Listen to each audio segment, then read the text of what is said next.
value judgment on it, but it's as though I had a sense that if I said this one thing, at some point it would be useful down the road. So with Eric, like, I think it's any triggers possibly. Like I think it's possibly like any trigger words or something. Like you're not like you could be explaining something until like I don't get you, I don't get you, I don't get you, and then you say something that makes sense in it, like, and then that part of the puzzle just clicks into place, and then your whole, I completely understand what your whole narrative is. You know what I mean? Like, because I can't quite see, like, I'm looking for your, like, what your narrative cloud is trying to explain to me as a whole. Like, not just the small grok your legitimization. Yeah. Right? But it's sorry, just returning to what you just said, Source. Is it a case then that you're waiting for the gestalt to complete, but you're waiting for it to complete through the interaction, so you build up more and more and more and more, and then it suddenly completes at one point. Whereas for me, I have a sense of where it will complete, but it's as though sort of like the that's NI versus NE, I think. I think that I don't really understand NI. I'm speaking to a lot of INFJs right now, trying to figure out what's different. Like, and I've got a lot of anecdotal stuff, like there are differences between ENFP and INFJ that seem to run across the board.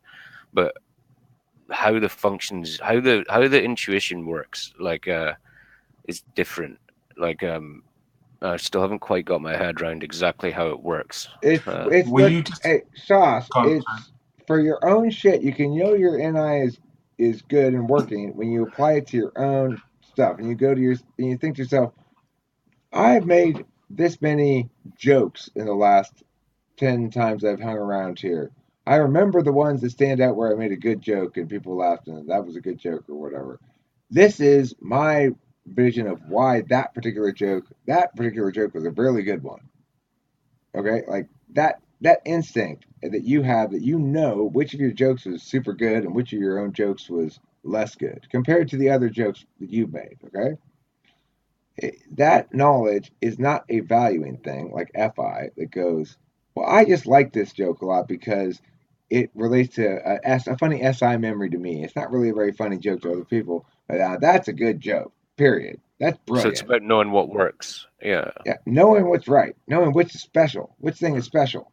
Okay, that you have great instincts about that stuff, but you don't think about it much. In other words, when you get a clever turn of phrase in your head and you find the right moment and it comes out and you're like, bada boom, that's your NI delivering in the moment. You'll. That's interesting. Usually, though, if you're making things more complex than jokes, your NI will fill you in later as to how you actually ought to feel about it. So with jokes, it's pretty much cut and dry. If you make a joke that catches people by such surprise that you get that sort of like half-second processing delay where the eyes widen and then they just like burst out into reflexive laughter where they can't, it's not thought at all. If you get that, you know that joke by its own metric was fully successful, by the metric of jokes. Yeah.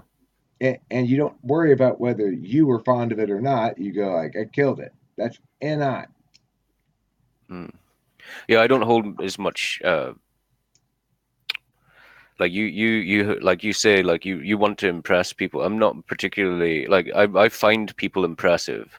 Like I find both of you quite impressive, but I don't want to impress you. I just want to kind of like hang around with you and sort of share stuff, just talk about stuff, right? Like, so, but so I think that because of that I don't have the same like I don't put the same worth on that stuff, I guess, or think about it so much, like, because I don't really care about being impressive time and That's interesting because I relate to Eric when he was talking about impressing, because for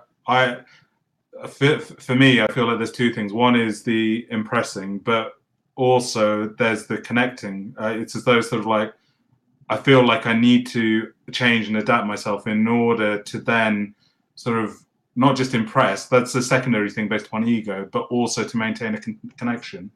Yeah, and I have a fear that if I'm just myself and if I'm expressing, for example, as I've done in this conversation, where I'm saying before you came, Source, I said to Eric something along the lines of, I listened to you talking, you showed me this document, but I noticed that I switched off. There was a disinterest. I felt sort of like a harm that I may do to Eric by saying those things. And I wanted to stop myself saying those things based upon, no, I need to try and maintain a connection here in some capacity by faking it to a certain extent to say, yeah, I am interested in that. I do understand that. I am a fellow TI user. I do sort of like pass things down in the way that you do. No, he's gone. Yeah, he'll be back. Yeah, but what you were talking about with regards to FE and sort of like you seeking to, did you say impress? But yeah, or be liked most of all. I mean, that's my hidden agenda, is to have people like me. Well, that's what was interesting about that is I was saying to somebody I know about this experience that I get the sense that it's that seeking of validation or affirmation that's underpinning sort of like your role as the patriarch of all of this. That's the sense I have. It's as though it's a subterfuge to actually say, hey, Eric, you're okay. You're doing well. What you give is valuable. Absolutely. It's completely right. Which I agree with. And one of the first messages I put into my early videos was, hello, I keep getting sort of asked this question or see other YouTube people responding to it like, well, why are you doing this? And my answer is, I'm doing this to get attention. I'd like to get positive attention, preferably. I'd like you to say things like, hey, Eric, I think your video is really good. So please do that. And the thing about it is, it was done that way because I'm NETI. So what I do is I anticipate possible avenues of attack. Because I want to be liked, instead of figuring out how to be liked like an INFJ does, I figure out possible ways in which I could be successfully critiqued for doing stuff that might be perceived as non-likable. So I'm not exactly sure. Now I'm pretty good at it, but originally wasn't exactly sure whether something I did was going to be perceived as unlikable or whether it was going to successfully impress people or whatever. So I had to anticipate the arguments people would make if I fucked up. Well, they could argue this, this, this, this, this. So then I anticipate what those arguments are and spike them out, either by avoiding setting them off if I don't feel like I can deal with the explosion, or by having a response prepared in advance. So yeah, what's interesting is though what I hear when I listen to you, and I noticed this with a couple of other ENTPs as well, is as though you've got this need, which is that need for connection or whatever it might be, but it's as though sort of like you try and achieve this by all of this, and it's like I want to say, why don't you just stop that so you can just be that? That totally is what I think as well, by the way. It's the Eminem at the end of 8 Mile, okay? If you've ever seen the movie 8 Mile, Eminem at the end of it, he's going into this last battle, and he's worried about this other guy, and then Cheddar Bob says to him, well, what are you going to do? He's got to say all this stuff about you, Eminem. He's going to say this bad thing, and that bad thing, and the other bad thing, and the other bad thing. And so Eminem then got up there and said, well, look, my opponent rapper over there is going to get up in a second and provide a freestyle rap in which he says the following things. He's going to tell you that I have this problem. He's going to tell you about how he slept with my girl. He's going to tell you about how I live in a trailer park. And he's going to tell you, well, I'm still standing here saying, fuck the free world. And now what are you going to say about me, bitch? It doesn't matter how much my life is shitty. I'm going to be able to succeed here with my meta rap, which is to say, I'm going to pull into the next level of meaning analysis that makes it impossible for you to ideationally get one up on me, regardless of the skill of our respective rappings or the preferability of our respective flows or verbal tonal stuff, That's interesting. That's something I like about ENTPs is that they don't compromise on that. Like, that's quite good. Like, see, one thing that I think that ties into what you're saying here is like about being liked. Like, from an FI perspective, like for ENTPs, like something that like I already liked Eric pretty quickly as soon as I met him because he like just because of a lot of things, but like there are things that he does that are kind of geared towards him endearing himself to people. Do endear, but like when Taylor showed you that video of what went on with his shit, and like your FI was so deeply hurt by it. That to me was really quite endearing thing to see that you were like it. Like it just like for any FI that builds a really strong character opinion of a person. You know what I mean? Like it's undeniable. Like so that kind of makes you like that endears somebody else more. You know what I mean? So like it's funny how that works. Like you know, I already thought you're pretty funny and stuff, and I like people for that. But then I like people even more when I see their deep relation to stuff and their moral. Like it's really FI impressive. I'm aware of the impact of it, but it doesn't make it inauthentic. It's a situation where I have to get beyond, past anger. It's a challenge because my initial response to something like that is anger, but I'm too well aware of how I can't successfully do anything with it in a state of anger. And if I'm not in a state of anger about it, I should be ignoring it, as I always do things that are really upsetting. Since I'm neither angry nor ignoring it, that's when it becomes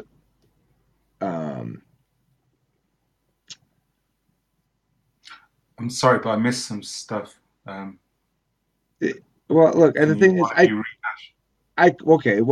here's what I'm basically getting at. I could have redone that video to be emotionally dry, and I would have been aware that it would have been less resonant with the audience, and that there's a benefit. I'm aware of how the emotional display carries with it a couple of messages, one of which is, wow, this guy's sheltered and hasn't seen much. And the other message is, wow, he's authentically bothered by that. Both of which are true. The latter is more true than the former. Yeah, the latter is the more important one anyway. Like people don't see the former so much. That's more in your mind than anything, I would say. Which video is this? Sorry. It was a video a friend posted about some kind of police brutality stuff that was really unjust. Okay. It was an emotional reaction to that. That was. I mean, and the thing is, because I've known certain other things, and like when I was talking to Kimberly about stuff, and in the way you reacted to certain things as well, like that was a preluded to that. But I think that a lot of people maybe don't realize that about you, like because of the way you the way you can be quite shouty and that kind of stuff. And I think a lot of people probably take you the wrong way because of it. Like FI users in general, I would say, react to the argumentative loudness, which is, I can see that it's just passion, but I don't see it as passion. I see it as an attempt to sort of try too hard. It's as though you're trying to achieve one need, but you're doing it through the only way that you think. Well, not you think. Sorry, the only way that you're used to knowing how to do it. And for me, it's a sense of stop trying and you'll achieve the goal. I was just being a bit nicer. I mean, oftentimes,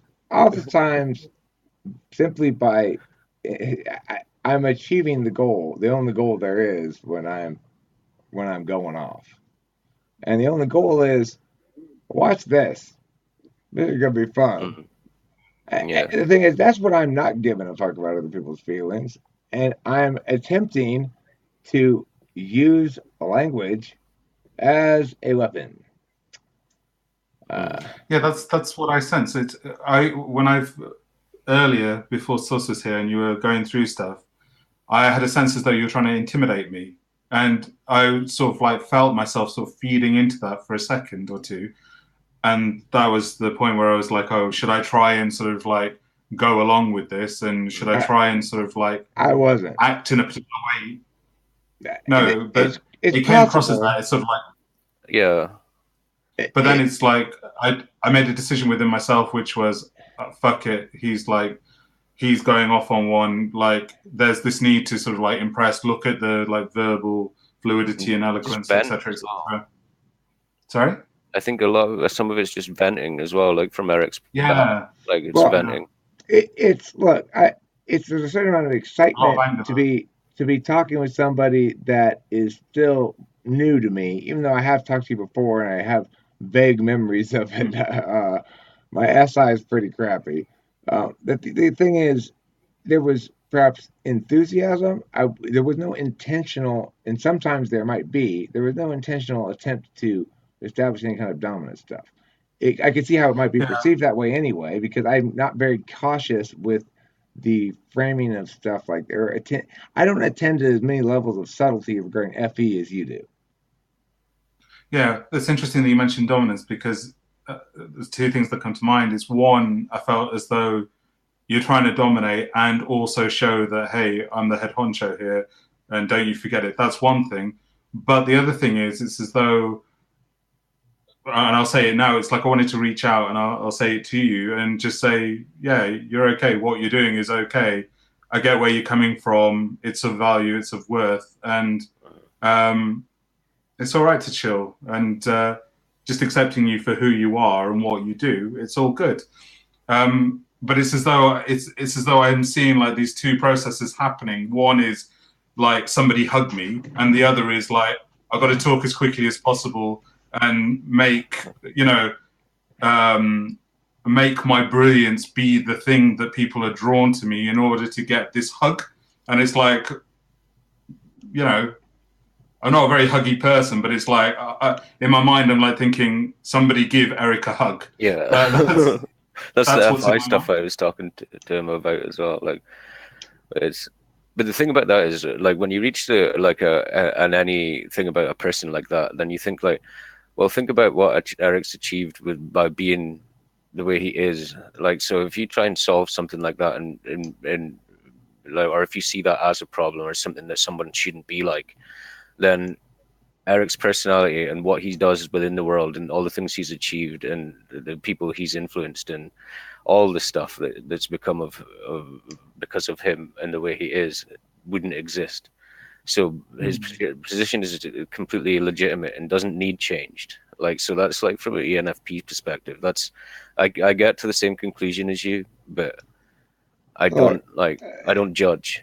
Yeah, but what's interesting is I rooted back even further. Like in my mind, in the last sort of like 30 seconds to a minute, it's as though I want to become the voice of affirmation for other elements in Eric's life. So I want to be sort of like saying something along the lines of, I don't know if your children have said this to you, but I'm sure they appreciate you and that you're a good father, because it's as though that patriarchal need or interest is being expressed through this, and sort of like, I'll create this, I'll have children who then will sort of look up to me. They'll give me that affirmation or validation. But it's as though I want to just say, scrap that for a second. It's good. All of this TWFP is good. But let me be the voice of the child towards you and say, Eric, you're a good enough parent. And then I want to switch it around the other way. And it's as though I've rooted it back into sort of like childhood developmental pathways. And it's as though I have this sort of like scenario in my mind of, I don't know if this is true or not, but it's sort of like coming to me that I can imagine Eric being this sort of like boisterous, sort of like rambunctious child who's sort of like going off on one and challenging all authority around him. Yeah, including parental figures and sort of authority and authority, teachers, etc., etc. And it's as though sort of like the reward has never been given of Eric. We can see your brilliance. We can see what you have to offer. We can see sort of like the verbal fluidity and eloquence and the brain, which is behind that, which is allowing the technicality and the desire to sort of like seek validation of truth. That's ultimately what it is, isn't it? You're seeking validation of truth in the external environment. And it's as though sort of like that link has been missed. And it's as though I want to close that link on one level. And it's as though I want to close that link on another level to make you then complete. And hopefully, in what I've said here, does do that to a certain extent. We all have inherent incompleteness is a necessary component of our identity. But what's interesting is, like, you started talking, and what my mind has gone into is, I've said this, the compliment or the validation is being deflected, it's being avoided, and there's a need to then rush off. I appreciate it, and there's not a need to brush it off. Though, okay, that might be the case, because immediately what I want to do is do ideational analysis with what you've already said, which is very interesting. Yeah. And that's the dominance factor. It's as though you want to tip it back into... It's not dominance. It's my nature. I'm like, oh, I've got some more good ideas. So here's somebody who seems to be listening to them and affording them enough value to justify me saying them out loud. But it's interesting. It's not... the thing is mistaken as dominance is actually an expression of egalitarianism. People come to me and I assume that they might come in here and attack my ideas. I'm going to treat them as legitimate equal opponents who comes in here and treats me like some regular person. They would just go ahead and yell at too. Well, I would go someplace, I might yell at somebody, they might come in here and yell at me. I don't know. Okay, well, it doesn't work like that. Pause for a second, right? You've mentioned two words. One is defense, one is like attack, one is preparation for attack. Yeah, they all imply that there's a perpetrator and that there's a victim. And that implies a differential of power. No, and they imply affirmation and negation. Affirmation and negation are not perpetrator and victim. Affirmation and negation are implicit to language. The description is that you have to arm yourself. And usually when you arm yourself, there's a conflict. So if you link it to a drama triangle, there's an observer, there's a victim, there's a person that's attacking. It's implicit to language. It's implicit to language no matter what your perspective is, no matter who you are. If you speak words, you either affirm or negate statements. Yeah, but here, okay, that might be the case generally. The way I think about this, though, Opaloid, is that, like, Eric's stack is Eric's stack. Like, you see it as him being, like, not quite connected maybe between the TI and the FI stuff or something like that. And, like, that is true. Like, but... I think it's meant to be. Like, I don't think I don't think it can ever change. And I think that, like, he can understand and what you're saying, and he gets it and stuff. But, like, his reaction will be always his reaction from his stack. But so, look, you're saying FI stuff. I want to make the following FE point: that I am not. God damn it, I forgot. I forgot. Sorry, man. Maybe I used FI stuff in the wrong, but you know what I mean? Like, there's a disconnect. Right. I was just noting, you're making an FI legitimacy of Eric argument, basically, okay? But what's interesting is, I'm bridging with the FE, and he's certifying with the FI. So I've sort of like... You definitely use FE and not FI, because you wouldn't say directly to Eric what you said to him with FI, because that's... You would have been gentle. Like, it would be too shameful for you to express that, I'd imagine. He's preferring TI over FE in that instance. TI and FE conflict in that instance. He's preferring the TI. At least that's how he's framing it. The reason why TI is paired with FE, I think, is because, like, FI has a problem to, like, I know what he's saying. I know exactly everything what he said in his explanation, and I agree with it too. But I would never just sort of like blankly outwardly tell someone that.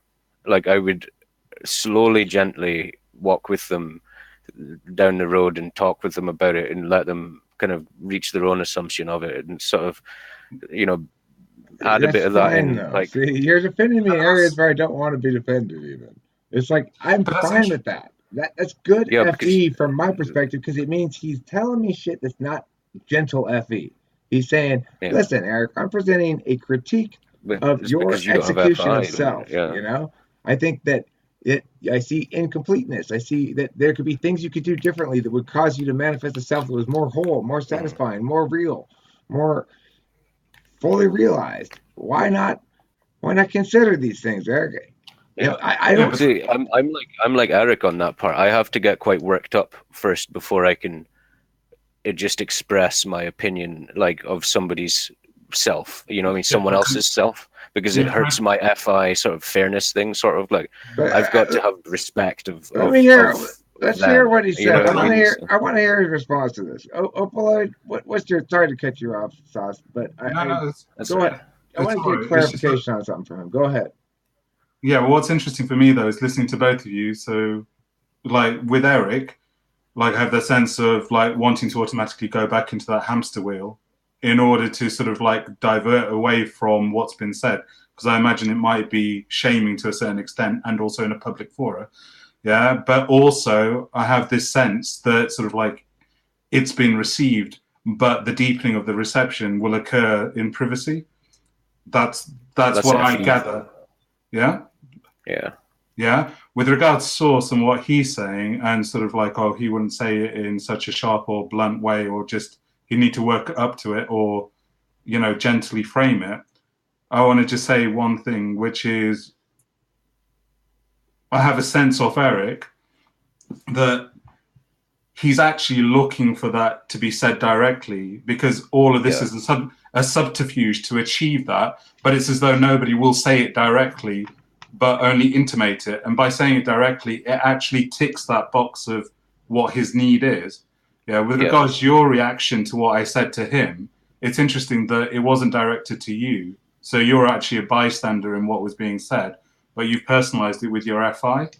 Yeah, exactly. Yeah. It's also an SINE kind of prefer Eric's ideational non-constraint over this ontological observation.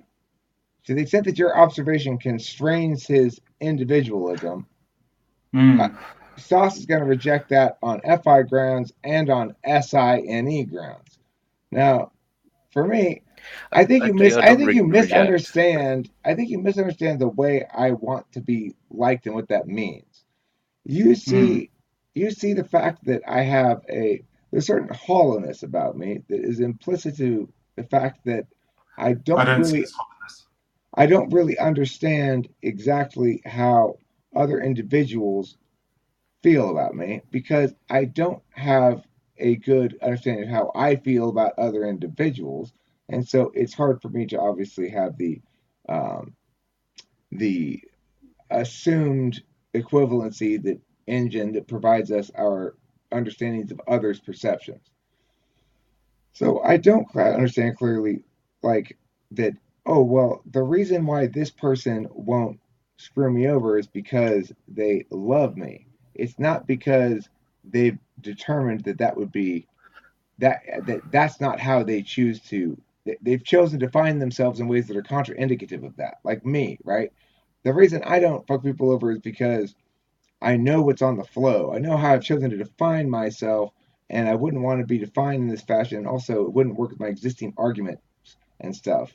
So I can't do that. And I've got to not only not do that, but I got to make the observation that I didn't do that and could have, and or make the observation that I shouldn't make that observation. I should have to talk about it in some fashion, All of that kind of shit is an example of somebody who's polar FI, which means I just don't get entirely subjective valuing.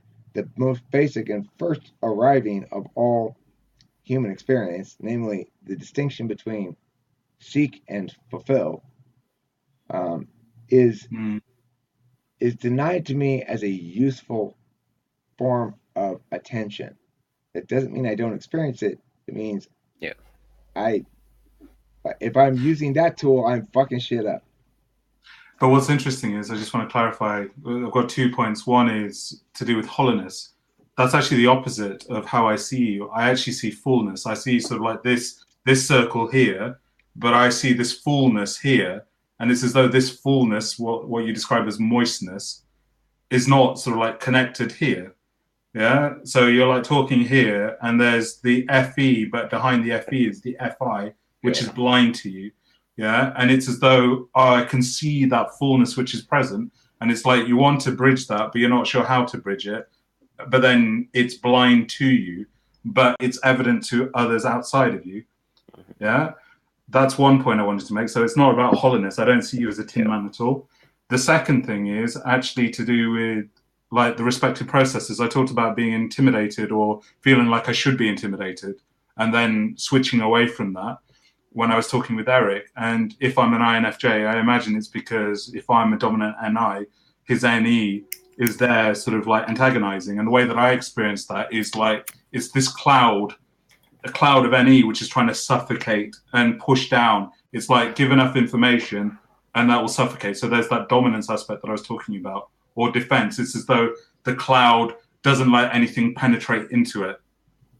Yeah. Do you think that it's got something to do with like the disconnection between like FE and FI and the TI mindset sort of thing?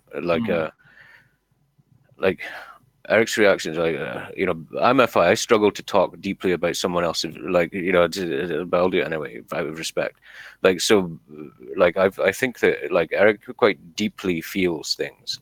Yeah, I agree as well. That's painful for him. So he kind of has to distance himself from it, and it's kind of learned behavior to act the way he is. But it's also because of the low polar FI, so he doesn't quite understand it, and his feelings control him much more than you realize. Doesn't, and he's an incredibly feeling person, and this is why he's built up the TI framework that he has. It's not hollow, is it, at all? It's built on a tremendous feeling, more than I have. He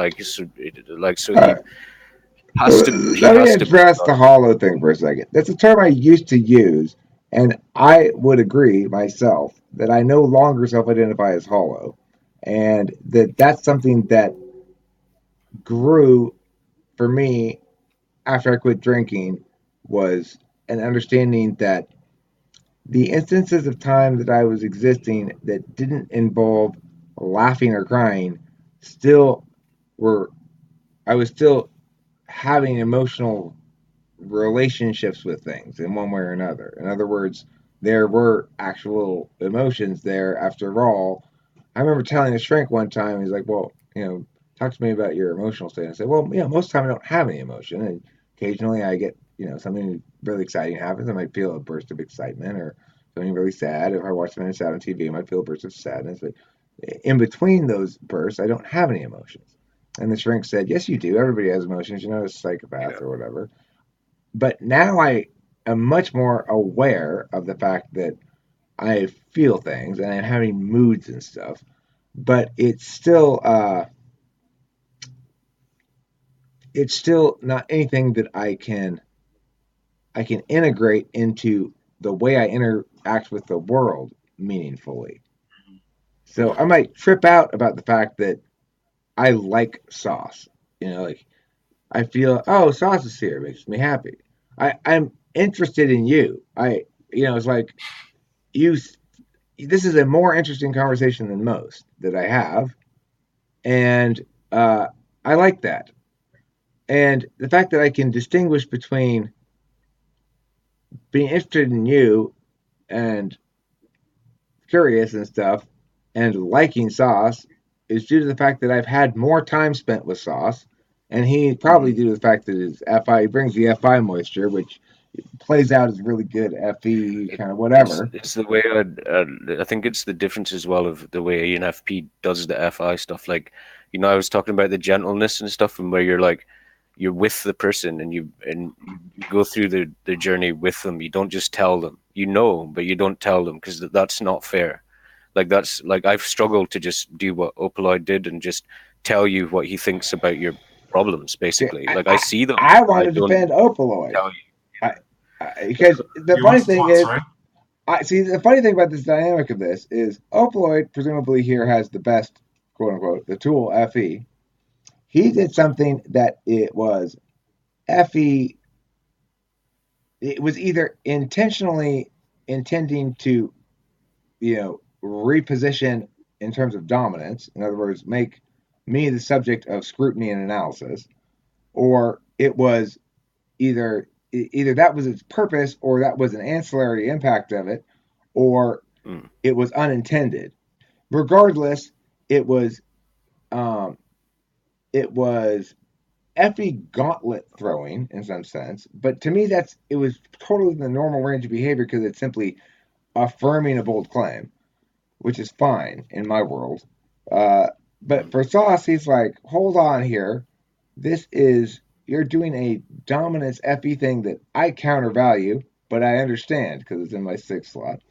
And it's running afoul of my FI, which is I value a less adversarial exactly social frame. I don't, but just on that point though, I don't think he was gauntlet throwing. He was respectfully telling you something he thought you needed. That's how, like, you know, ENFP and INFJ work like that. Like, I don't think we gauntlet know throwing is you need disrespectful. things. I don't think gauntlet throwing is a bad term. Okay, that's just laying down anything for open for dispute. You know. Yeah, I was just going to say, for me, it's just a sense of vulnerability. It's like, it's as though sort of like it's quite easy to be caught up in the any diatribe, yeah, but it's as though sort of like look deeper and there's vulnerability, and it's like, let's address that vulnerability and sort of like make that okay. That's one thing. The second thing I was going to say to you was, when I was listening to your conversation with your prior therapist, I picked up, I don't know if this is true or not, but I picked up that you may not have thought it to be accurate. Sorry, not accurate, authentic. I may not have thought what to be authentic. What was being said to you, because it's such a blanket statement. Oh, well, like, oh, everybody has emotion, but it's like, no, it's not about everybody having emotion. It's about Eric having emotion. Well, I actually found that particular one thing he said to be useful to me. When he did convince me that, pay attention and see if I'm experiencing emotional states in between the big ones. Now, the thing that I did not respect that therapist because he didn't do what I basically told him to do. I didn't tell him exactly these words, but I expected him to do a little bit of intuitive work, I guess. I got him to tell me to quit drinking. And he didn't tell me to quit drinking. He told me to stop feeling ashamed about it. So that's not right. The thing is, I think is that because of Eric's function stack and the way he is, like, you need to give him a bit of fight before he's going to give in to what, like, you know what I mean? Like, like, I disagree give him a bit of fight first. I actually completely disagree with that. I think Eric is actually bored because he knows that he can just diatribe in the NE, yeah, and never be met. I think sort of like the reason that he likes me, although he's saying I will come to like you if I know you more. But you're basically saying that you do like me at this stage. Yeah, I'm just distinguishing between the like that comes with familiarity over time, relationship building, which is a quality of FI I've been musing on, versus the like that comes with interesting. In other words, I've known Sauce longer. I have more irrational attachment to him, even though you might be more interesting in the moment. Then that I'm just making the distinction for my own notation that this is a distinction between an FI valuing and a, say, NETIFE valuing. Okay, well, I'm fairly confident in saying this, that I think sort of like after you leave this conversation and after you register what's being said, you would want to remain in contact with me and you would probably seek that out in some capacity or yearn for it in some capacity. And I'm fairly sure of that. So, like, going off into the future, I could imagine that, yeah, you do like me, or the seeds of liking me are already present. That's one thing. The other thing I was going to say is going off on a tangent, but I didn't say it before, was with regards source, and you equated it to being the FE in the 6th that was causing the problem. I actually would imagine it's the NI in the 5th that's actually causing more of a problem because it's more adversarial. It's as though, why are you attacking him so directly, i.e. sharply, like reaching in? It's more of a stabbing that I see as opposed to a attack. It's like it's that like there's a different way that you can let somebody know what you want them to know. Like and like, yeah, you can take this route, and I really appreciate it. And like the thing is about this is that I like you because you do this, and I can't, or I struggle. Like, so that's why I like you, is because you're gonna tell your intuition right out there. You're just gonna put it right out there. Like I can't really do that. I've got to like slowly let it like like slowly push it into conversation and stuff. And like when I deem somebody, or not deem, but like when I think is a comfortable moment to let something come out, I'll let that come out. Like, so I've got a lot of respect for somebody who's able to quantify their intuition into a decent TI framework that's narrative that's able to be pushed, and then just push it, and then just go, well, that's what I think. You know what I mean? Like, I do that when I'm drunk, but I don't. You know what I mean? Like, yeah, but that's interesting, because I would say the directness or whatever that you're seeing now, it has actually built up over time. For example, when I first came across you, and what I've noticed quite often, what does that say? I can't read it. It's an app. It's an app. This package of things you're saying, it's an app. It's a case that you're putting together that does multiple things, and it makes some sort. Me or him? You, Opaloid. Okay, me. Okay. So, for example, you created a metaframe of linking this conversation to future conversations that I should anticipate having, and past conversations. You probably noted that I didn't really remember talking to you before. I'm going to remember this conversation. Why? Because you made some bold claims. But the thing is, what I'm curious about is if you actually, I mean, the thing is, I'm not lacking in affirmation. Mm-hmm. You know? Can I just pause you for 1 second just before you continue? Because That's as soon as you started done. on this, when you started down this path, the thing that popped into my head straight away was Eric wants to play. That's what was in my mind. Eric wants to play. Like little Eric wants to play, and not in a denegatory way, but in a sort of like, but in a. It's an interesting app. Yeah, sure. I don't encounter this sort of case strategy normally, and I would call it an app. The thing that I'm curious about is whether you position as part of your app. You do what I would call, there's a thing in debate called narratives, where you say, now look, in this part of my case, I'm telling a true story about a true person who's actually suffering because of this thing that we're trying to debate about. So when I'm talking about this, I'm serious. I really think you should vote for me, because I'm telling you this important story of this actual human being, and it makes a pre-fiat impacts. Pre-fiat impacts meaning outside of the round, not involving just whether or not my hypothetical impacts outweigh your hypothetical impacts, but actual impacts to actual people. Okay? So you can make those kind of arguments in a debate round. But the answer to that is, look, motherfucker, you're positioning yourself as somehow more noble for telling the story about this true person, but you're just exploiting the story about this true person to win the round, ultimately, like we all are. That's what everybody either affirms or negates anything for. So now, most people don't enter into all interactions with that basic framework overarching everything else, which I do anytime there's anything that would seem to even have an element of like,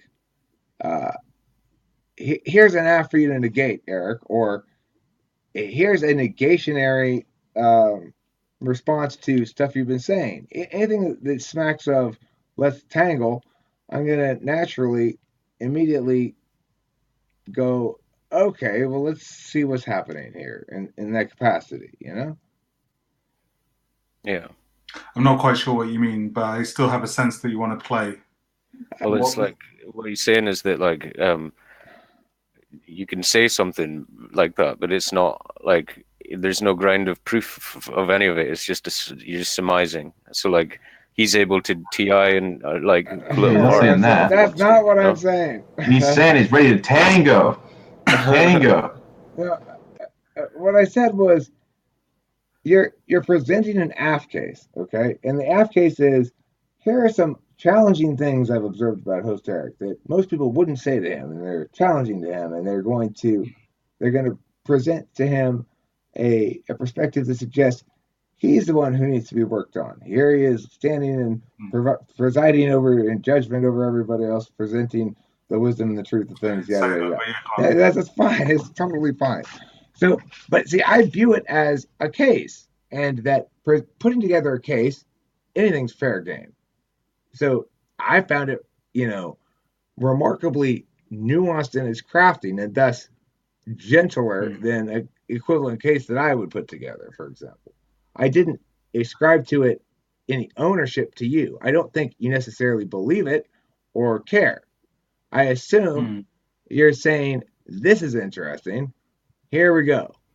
And so from that perspective, I just go, right on. That's super cool and interesting. I love that. That is an interesting challenge. People normally don't come in and, go, here's an ontological critique of you, Eric.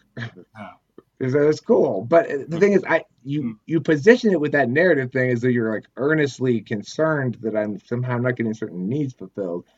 If that is the case, you can rest comfortably. Can I address that and say two things? One is, what was it? About casting judgment. I didn't actually say that. I said, what was it? A creation of TwFP, and you position yourself as the patriarch. Not necessarily being a patriarch or being a good parent doesn't necessarily involve judgment. It involves acceptance more than judgment. That's one thing I want to clarify. The second thing is actually, I don't know if this will make sense or not, but it's about the creation of a narrative which may or may not be true. But for me, the hurt that I'm picking up or noticing in you is present now. And for me, that's continuity throughout your existence.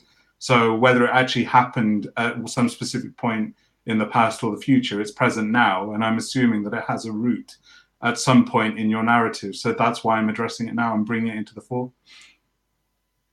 Yeah, I definitely have a lot of depth to my relationship to this, to what comprises for me success after a long time of trying. So when I first attained some small measure of attention from others, it was extremely gratifying, and I didn't know how badly I needed it, I had no idea. I just had internalized that would forever be denied to me, that I would just toil in complete obscurity with nobody caring and everybody basically resenting if I tried to show them something, which was my experience with all my friends and family, I had been married to a woman for quite some time who had concluded that my creative endeavors were things to always be discouraged, that they were examples of my carelessness in expressing identity publicly in ways that weren't necessarily FE cautious. So, I had internalized a lot of that stuff, and I certainly found it extremely gratifying when I started to get, for the first time, I made one video about ENTPs, and it started, unlike every other video I'd had like 4 subscribers. Something got a fair amount of likes, and people started commenting and stuff, and it was mind blowing. I assumed there was some sort of mistake at first. I tried to figure out what YouTube had done wrong. They'd accidentally put one of my videos for people to watch or something. I didn't really know how YouTube worked. I had limited expectations or any thought of anything really. So it was shocking and gratifying. But the thing is, combined with the fact that I win at the highest level in debate too at my job, and I get a lot of legitimization and affirmation for that. And at my last job where I wasn't the owner of it, I had a fairly large staff underneath me, stuff like that. And I mean, I have had a lot of reasons to believe in my own legitimacy since the time when I was hammered a lot with reasons not to. Although it does compartmentalize. Some areas it's easier for me to believe in my own legitimacy than others. My response to all of that is, the first thing is you validated what I actually said, which is that need was not met. I.e., sort of like the way that you conducted yourself was not met through the FE. So that's sort of like a tick, if you want to say it like that. The second thing is what I think you were trying to actually direct the conversation towards, or guide the conversation towards, was hey, you're looking at me and my needs. What about you and your needs? And I would say I have very, very strong needs which haven't been met for a very, very long time. And coming to TwFP addresses some of those. It provides some form of relief and refreshment, having been quite isolated for quite a long time, based upon my own issues. I should have gone there. I totally wasn't. I totally wasn't. I keep trying to explain to you. I really am that self-absorbed. But I wish I had. I'm interested in hearing more about it now that you mention it. Yeah, and tying to that, you could even say, reflecting it back onto me, hey, you're talking about dominance. What about you? You're trying to dominate me. You're taking me out of my natural position of diatribing through NE, but instead we're talking about emotion, and you're not so sure of yourself, and you'll keep trying to return it back to that. Yeah.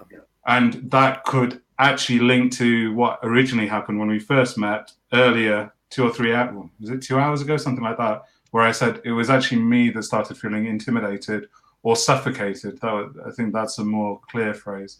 Suffocated, like, can I maintain my authenticity, but also at the same time maintain connection? So you could reflect back on this whole conversation and say, hey, here you go, Eric. Here's a rebuttal of your diatribe. Look at your emotion and leave me alone with your NE. You could look at it that way. And now it's trying to tussle back the other way and back and forth. You keep using this word diatribe. Pardon?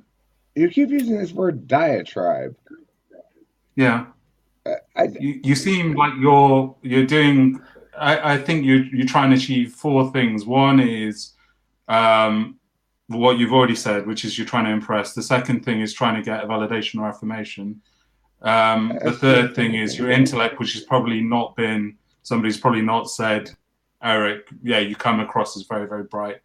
The fourth thing is an avoidance of emotion. And there was a fifth thing, which was I can't remember what the fifth thing was. I mean, this is textbook INFJ shit. You're captivated by a motivational metric, right? You insist that everything must be adjudicated through motivations. The reality is, I'm ideating on what seems new and interesting to me in the moment. Mostly, I am reading your FE stuff, but I'm not keeping up with you. I check FE statuses periodically. Go, oh yeah, we're fine. He's not mad at me or whatever.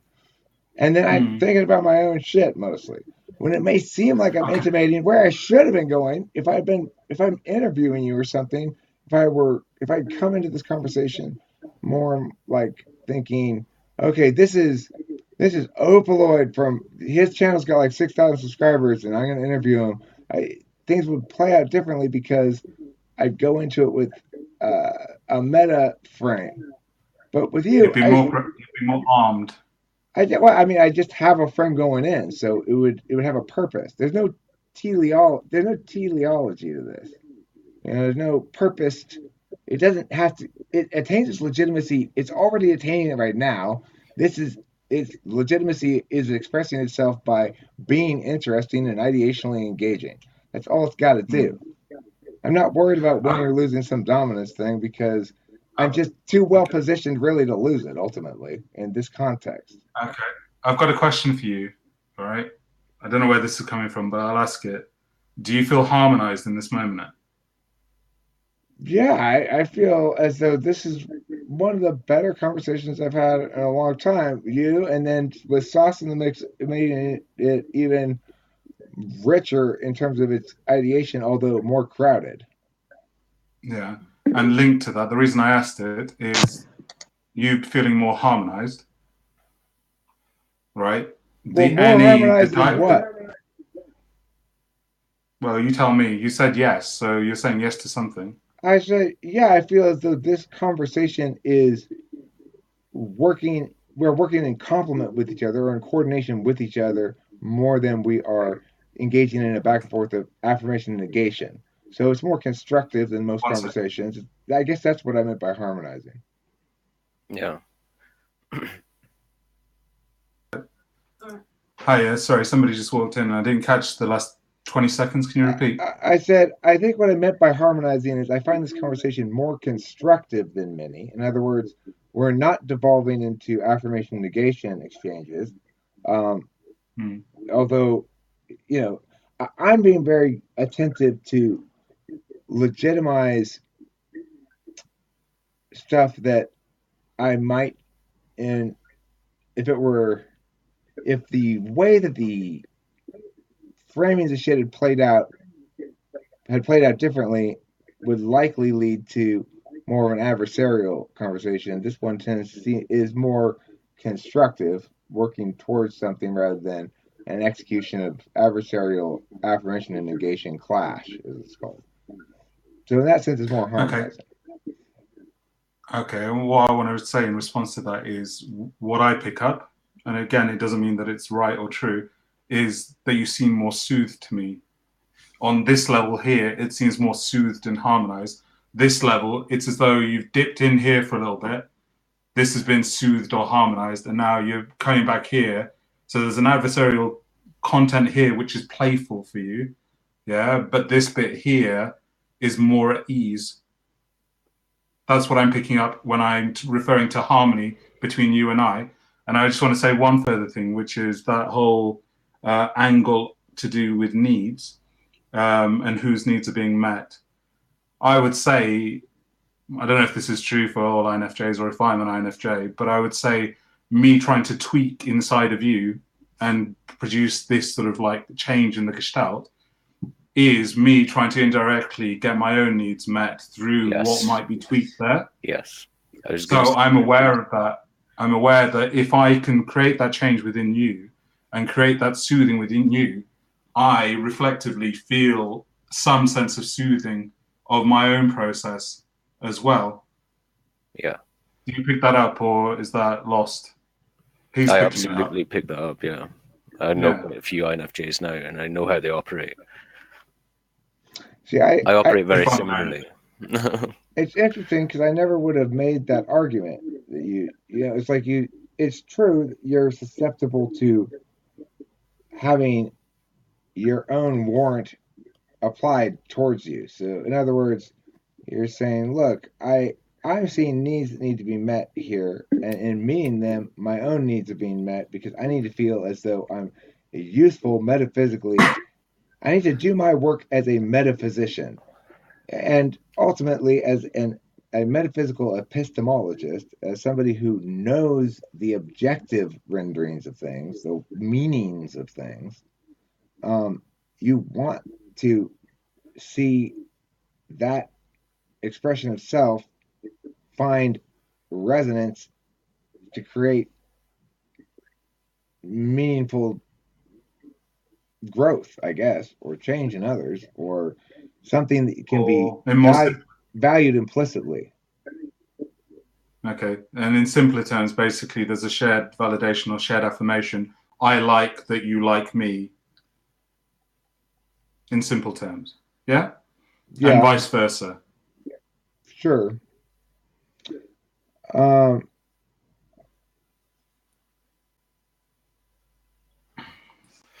just it's pretty interesting that go ahead. A route was managed to get to like here, like it's quite high level stuff here where everyone is quite highly aware of their own self motivations. Like you don't get conversations like this often. People often slip into the diatribes and all the other things, and it's interesting for me to be kind of speaking with people that are quite high level at this stuff and really realize, like, I was surprised that Opaloid came out with what he came out with, because it shows an understanding of what he's doing, and he's also confirming your gut felt reaction that there was a little bit of like challenge and dominance thing. It just wasn't quite dominance, but he was seeking his affirmation, and like his affirmation is to get you to have some sort of affirmation about yourself. That's an INFJ thing to the max. Like you know, and my thing was to go like, look, I see what you're doing, Opaloid, but the ENFP way is to be much more gentle about it. Like, and it's just quite interesting that everybody understands where they're coming from. and what they're doing. But also, can I just say one thing, Source, which I don't think was addressed before, but it's cropping up again in conversation. I think this is the third or fourth time that you've met it, which is, sorry, not met it, said it, which is, I wouldn't, if it were me, I wouldn't do it this way. And it's as though I get a sense that, what's the word?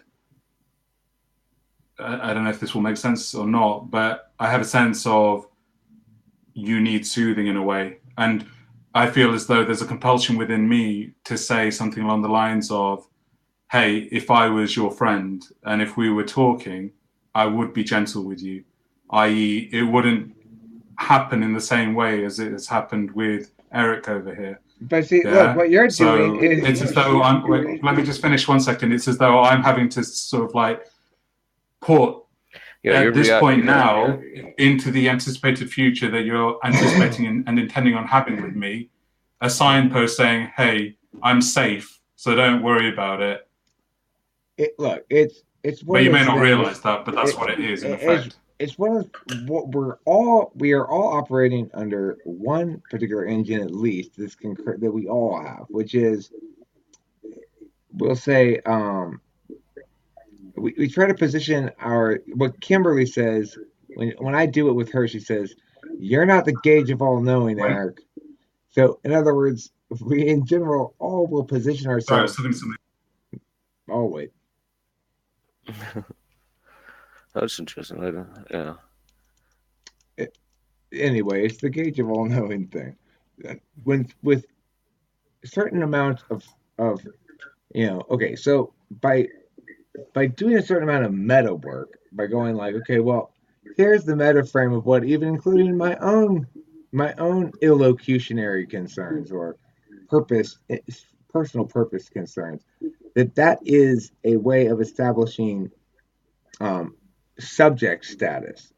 So, in any exchange, there's an ongoing cascading development of observer subject object relationships. So right now I'm playing the observer of our interaction, which makes me the subject and you guys the objects primarily. You guys are subjects when you take action, but you're only subjects so that I, the real subject in the story, can analyze it and render judgment on it, which is presented as though it were factually true and definitively true because of my superior ability to view the way things actually are.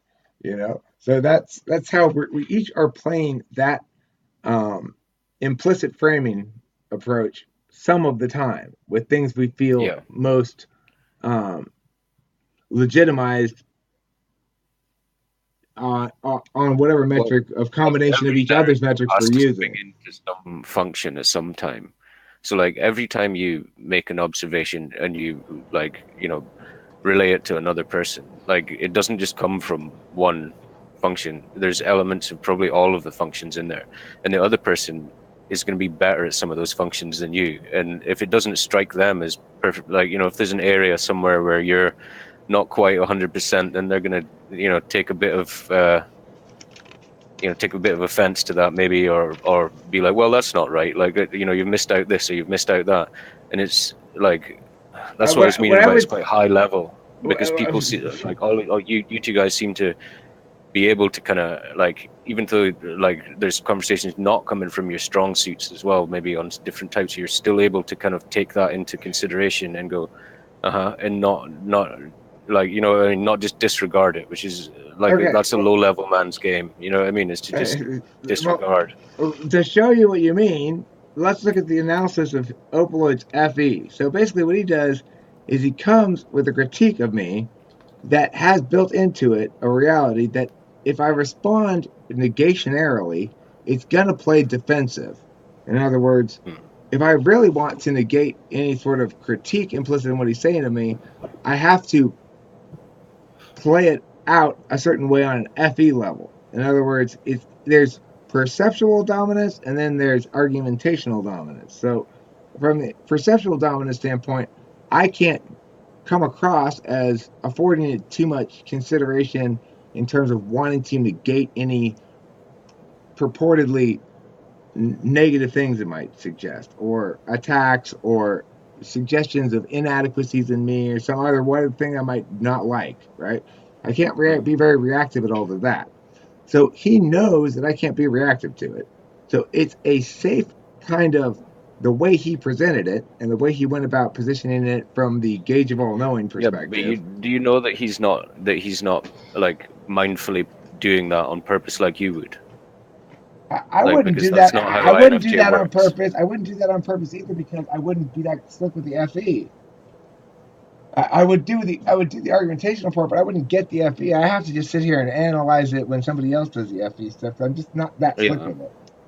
Yeah, I get it.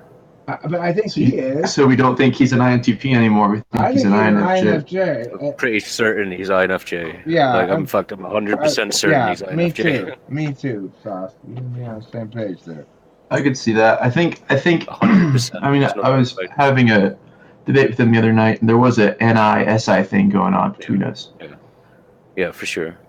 I've when he comes back, I'll have to say to him because he's back.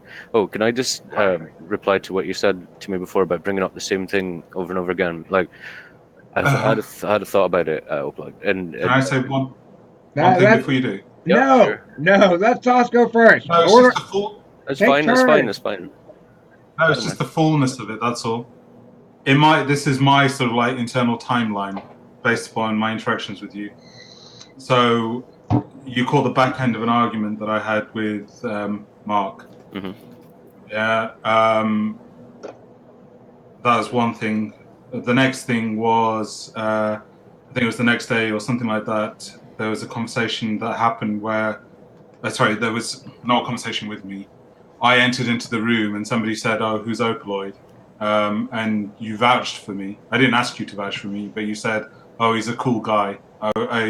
I came across him the other day," or something like that. So you vouched for me. So it's as though sort of like in your mind there's a seed of, this guy is all right. He knows what he's going on about to a certain extent.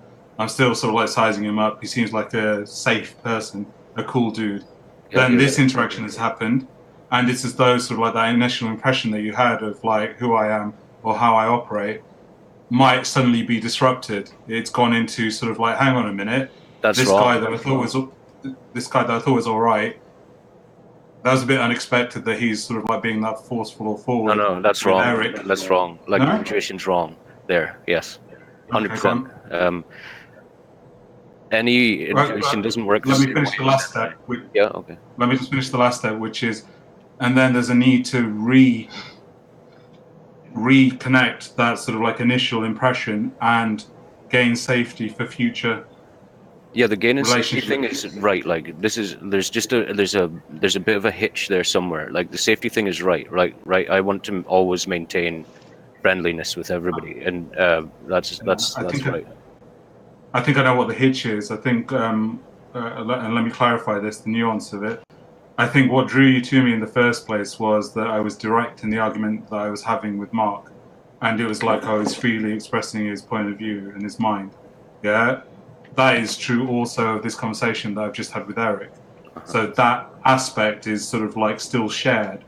But in the first interaction, it was in the intellectual domain, i.e. in a debate, but now it's in an emotional domain. And it's creating uncertainty or dissonance based upon, hang on a minute, it's okay when it's in this domain, when it's in a sort of like abstraction or abstract-based conceptual world. But when it's in the emotional world, the coolness factor, which is present in both, which is to do with the directness, has suddenly been lost. It's suddenly like, actually, I need to re-establish, is this safe? Is this person safe? Because he was all right when it was just about head-based stuff to do with concepts, theories, etc. It's not like that you're still hung on he's not worried about me distrust exactly. of you. Like that's not ever been a thing. Like Okay. It's not that. Like I already judged you about all of that way before this conversation even happened. Like so, during the Mark thing was when I made all my judgments. I think, and once that judgment has been made, like I know that you're capable of very good coherent thought. So I never get into the unsafe territory once I've already judged somebody like that. Like so. it doesn't ever go unsafe. Like what I'm trying to explain there with that is that to me, being ENFP, the INFJ, like I have never met an INFJ that is quite as, I've met quite a few now, but like that's quite as succinct as you are, and able to really draw on their intuition quite as effectively and voice it out as well. A lot of them have to go off and think about it for a while, and then they'll just come back randomly. Like that's usually how it works. Like yours seems to be quite high level, and but you still have the INFJ thing where I don't think you quite realize how emotionally driven you are to get your resolutions. I want to offer the analysis that you disputed, Sauce, because listen, I gave my analysis of Opaloid, and Sauce said that I had it at least somewhat wrong in the sense that he didn't think you were doing this intentionally. So my analysis of it is, okay, so what you're really deft at is understanding the second or third level of FE implications. So by presenting bold statements that are presumptively not necessarily attacks, but are critiques or point out potentially inadequacies in a way that I might not conventionally anticipate experiencing, you know that triggers in me an awareness of how a reaction to that is going to be perceived as defensive. So, in other words, I'm naturally not going to come back at that because I know how the FETI judging vectors play out. In other words, I'm affording you perceptual dominance if I react emotionally in a sense like I'm being defensive. So it actually, even though it might seem like an instigating kind of approach, it's actually an approach that's likely to calm me down to avoid being perceived as more emotionally reactive than you. Now, the thing is, I didn't figure out that that's, in fact, how it played out until I started thinking about how it played out. But I don't know if you were aware if it was sort of an ancillary benefit in a larger whole that works together or what. But the other thing I would say is there's a big difference between the way I deal with INFJs in general. My former best friend, who I'm not on speaking terms with anymore, is an INFJ, and you remind me of him in a lot of ways. I have a tendency to defer to INFJs, or at least withhold my own judgment about what they're saying more so than with other types. And the reason is because I have ignoring NI, and they unlike Sauce, who brings strange, sometimes contradictory to my valuing reasons for things, your reasons make sense on the same vector. So I'm not going to worry about whether or not it's you're displaying. See, for Sauce as an FI user, it's about how you do the thing, whether it's you do it in a bruising way or a non-bruising way. For a TI user like me, it's about what the thing is, not how you do it. So your bruisingness only has impact insofar as I'm aware that it's going to provide you perceptual dominance if I emotively respond in certain ways or display certain emotions. I'm pretty detached, except for the fact that, like you said, I think you read the one thing that you read correctly in me was a sense of, oh, this is fun, this is intriguing, this is ideationally deep and rich and chewy. Yeah, like that plays into what we were talking about with me and you there as well. Is that I think it's your higher stack at FE that kind of gives you this impression that, or that forms your intuition in a certain way toward people's negative reaction to social experience and stuff like that. Because for an FI user, FE users, I mean, I don't want to be mean or anything, but like to me, FE users get butthurt about things that people say a lot more. Like if it's not directed, like I don't understand. There's a different language, like an emotional language between FE and FI. Like I can put my foot in my mouth just talking about stuff with FE users, and I hit an FE trigger word, especially with INFJs, and I don't know what I've said, but I didn't mean it. You know what I mean? And like if they're higher level and I'll be able to understand, they understand that I didn't mean what I said, and I will understand. We both intuit each other's reaction and go like, well, we just did something there that bothered the other one. Let's talk about it. You know what I mean? Let's figure out what it was that we bothered. You know what I mean? And so like with these FI-FE reactions, and like I think it ties into what Eric was saying there about like FE FE kind of gets quite hurt quite quickly, like, and can be quite reactive, like and I've noticed in INFJ that it's quite like it causes a lot of like reasons for why you do things, you know what I mean? And like it's things that you pick up on, like as FE like FE interactions or FE like triggers or something like that, like if and they're completely different from FI, so that could be the reason why there's that hitch that I'm talking about, or why your intuition didn't quite, because you were pretty much bang on with everything else you've been saying, but that was just quite a little bit out of like there wasn't the distrust, there wasn't the loss, like that doesn't happen with FI. Like once I know something, like I know something because I've got FI, I know how you feel, like, and I know what like I feel you feel, like it's not the same as FE. I don't have to constantly hey, you hit him. It doesn't matter how you reframe it. You can't sweep this. You hit him. I watched you hit him. That's it. I'm mad, and that won't go away. You can't change the meaning of that. Right, that's FI. Yeah, but yeah. Hang on a second. Okay, let me just take on board everything that's been said. Yeah. One thing I want to put out there is it possible that there could be an INTJ, not an INFJ? That's one thing, because you're talking about the speed or the higher order or whatever. I'm not saying I am, but you're far too intuitive. You're far too intuitive. And INTJ has 7 slot FE, which doesn't seem that you have. You seem at least aware of it, at the very least. You're TIFE. Okay, that's one thing. The second thing.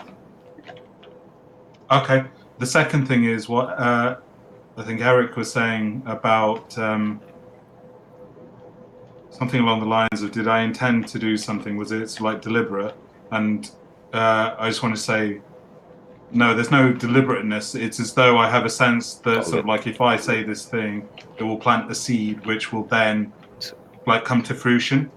You said the words, yeah? plant but the it's seed. Not based upon. He's not thinking in the same TI area as you with that. That's what I was trying to say to you. He's not thinking about it as a challenge. He's just saying it because he feels like we're both idealists. Like we're both idealists. Like so we want to help solve and fix people. That is our main drive. Like we're not doing it to start an argument. We're doing it because we kind of want to solve these problems. Like I'm on an emotional level. I was just going to say that the motivation in that moment isn't to cause a shitstorm. There is actually no motive behind the impulse. It's just a sense of like, this is the right thing to say at this moment, and it will reach or come to fruition for the desired outcome or the right outcome. That's I don't go through that process. Perceptual Johnny Appleseeds. When you see an opportunity where you could throw a perceptual apple seed that might sprout into something that produces useful fruit for an individual, you go ahead and toss it. And you got some sense of how seeds sprout. INFJs do that shit. I learned that a certain of INFJ tricks from Corey. Corey talked to me about the way that he understood words to plant seeds in the world, some of which would eventually sprout, and he trusted the process.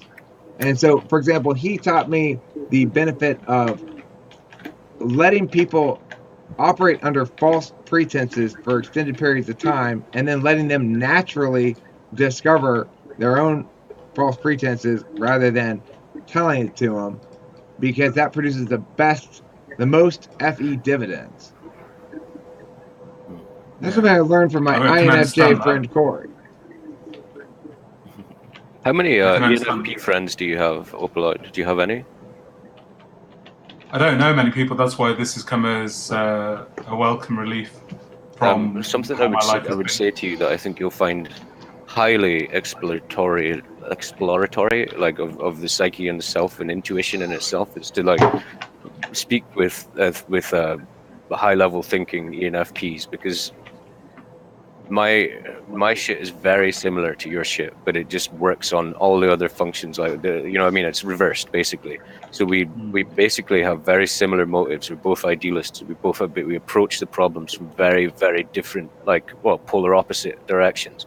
but we're always seeking similar results. We always find similar outcomes in our lives. Our stories are basically similar, but like not the process and stuff like that. Like if you can do it, I would seek out some quite, like, you know, intelligent, because you're quite an intelligent guy, so you know you're going to need somebody that's going to be able to match you. Like, so yeah, I'd recommend that, like, just because I've been doing it and I've been finding it really quite interesting. Like, you get insights and you go like, ah, right, okay, like, because you have really good insights and you like you're we're good. We got quite an alpha strike force right now. Right here, we got quite an alpha strike force in the room, although only 3 of us are talking. We got Sauce, Opaloid, non-host Mark, Audra, me, and I don't know who the guest is.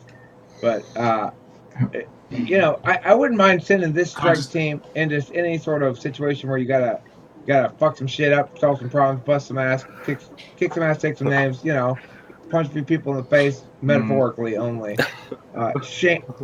Wield the shaming stick with wanton abandon. In that kind of a circumstance, I like this strike force right here. Who's guest? I don't know. I have no idea. But can I just address something that you said, Source? Or haven't said? You know, in the chain of events that I said about it was an intellect, and you made a judgment that, like, I'm a cool guy or whatever it might be. You vouched for me. Today happened. You've seen something which has threatened you, although it wasn't directed at you. No, that's what I'm saying. That's the FE approach to that. Yeah. That's not right. That's the point which I want to address with you.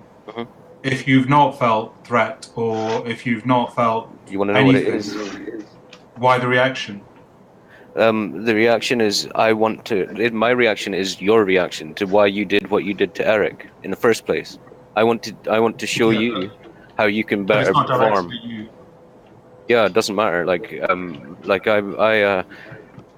like there's a point of it that I want to let Eric know that I understand that what you're saying could be taken personally, and that whatever, there's a point of it to that. Like I thought lesser extent. But what I finds it everything's personalized. I'm ENFP. Like he finds it inherently distasteful.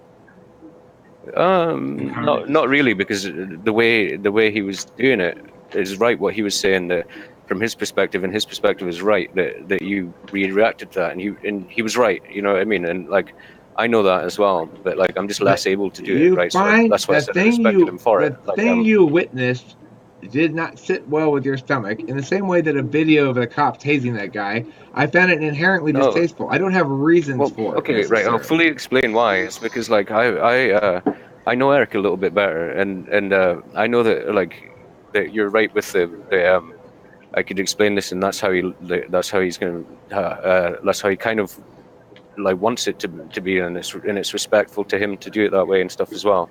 But like, you know, that's how you said right after, you're like, oh, now you're just wanting to have fun now, like, and that's what happens with the ENTPs, is that, like, they don't have the it's hard for them to, like, sit there for long enough and do the feelings, personal talk stuff, because it's draining, because it's harder for them. They got the polar FI, it's hard, and, like, you know what I mean, that's what I'm saying. Like, you know, it's fine to do that, but don't make him sit through too much of it. Let him play for a bit, and then do a bit more, and then let him play for a bit, like, because that's only fair. Because let him do his functions. Like, you take your turn, like, doing this stuff, and do your stuff. You know what I mean? Like, and so it's a JP keep it in your world, like, for a bit, and then let Eric have it back in his world for a bit, because you both need that. The same reason that you were saying that I find it quite extreme to my senses when you were going off on one, Eric, before, and you admitted that like, it might have been some reactionary element to that, maybe. Like, I find that with Eric as well, like, you know what I mean? So I know what you're talking about, but that's what I'm talking about here, is that, like, this is why I'm saying the ENFP way, like, or my way, I don't know if it's all ENFPs, but, like, I understand that. I understand that it needs to go into different planes for a while. It needs to be in my plane for a bit, then it needs to be in your plane for a bit, then it needs to be in his plane for a bit, then it needs to be in your plane for a bit. And if it's in anyone's plane for too long, the other person gets bored, gets fucked off, isn't receptive to information anymore in the same way that they should be. So that's fundamentally what bothers me about things like that. But so it isn't a personal thing. It's like, it's that I understand, and like when I often get taken the wrong way, and people go, you're FI, but that's just because that's how I express myself, right? Like there's much more deeper understanding behind it than the expression. That's why I'm saying I have respect it with harm you, because prevention. you're able to quite easily TI your shit into a good narrative and express it completely. Like I don't really have that ability. I know all the stuff that you know, but I can't really express it so well in the same way. You know what I mean? Like so concisely. So the thing is this. Okay, I've got a question for you. I want to make one quick observation and get out of your way. First of all, the thing I experience towards sauce increasingly is harm prevention. In other words, the reason I don't get into many arguments with like sauce harm. is because I don't want to harm the relationship with sauce, which is not how I feel about you at all. I tend to defer to you conditionally. I see INFJs as being fundamentally limited by the necessary false assumption that precedes being an NI dom, namely that there are truths outside the self. Now, you have to epistemologically accept that as a precondition to being, basically, as an INFJ. And I operate in that same world 99% of the time. But I am of the mindset that basically INFJs have a very difficult time when it comes to shifting into what you'd call subjective knowledge, or SI. It's their insecurity function, and they find it runs afoul of how things ought to be. So a lot of what Sauce is saying is,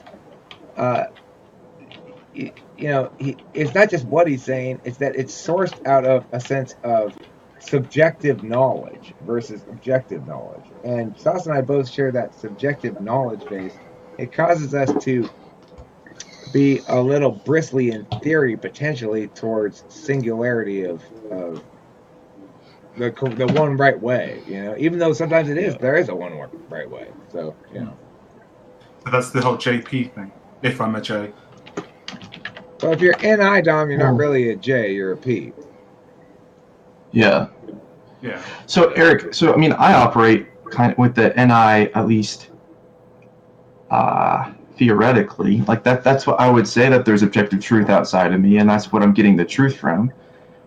Although I would say it's coming through my experience, obviously, because I am embodied, and I have to perceive that objective truth that's outside me.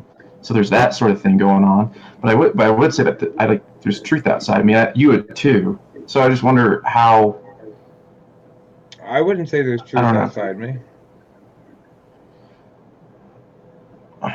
Well, you go with the statement thing, but what we ultimately are saying is the same thing. Well, who's observing this truth outside me? Who's observing this truth outside me? Well, that's why you say that's the best argument for God's existence, is that there's God, the observer, ultimate observer. Okay, well, fine. If we want to say that God exists and He's the grand observer, and it's that's not what I'm saying. I don't really want to talk about that necessarily, but I just want to talk about the God one. But I'm saying forget the God point. Okay, excluding God, talk to me about things that ontologically are excluded from my actual existence, which is to say everything I know, understand, think, see, every perception I have, every aspect, every understanding of reality I have, every word, every meow is an expression of myself, one way or the other. I'm the observer that observes it into reality. Otherwise, it wouldn't exist. I collapsed it from quantum superposition with my observation. I'll disagree, because we I'm a Platonist. If I'm going to describe anything else, it'd probably be that. And so I would say that there's the particulars are instances of the form, the ideal form, even the particular form, and we all agree upon what those are, and we all define things the same way, because the definitions come from the form. So if we were to define a dog, we would both agree upon what a dog is, because of the form having the description within itself, the definition within itself, not description, definition within itself. That's not why we agree what a dog is.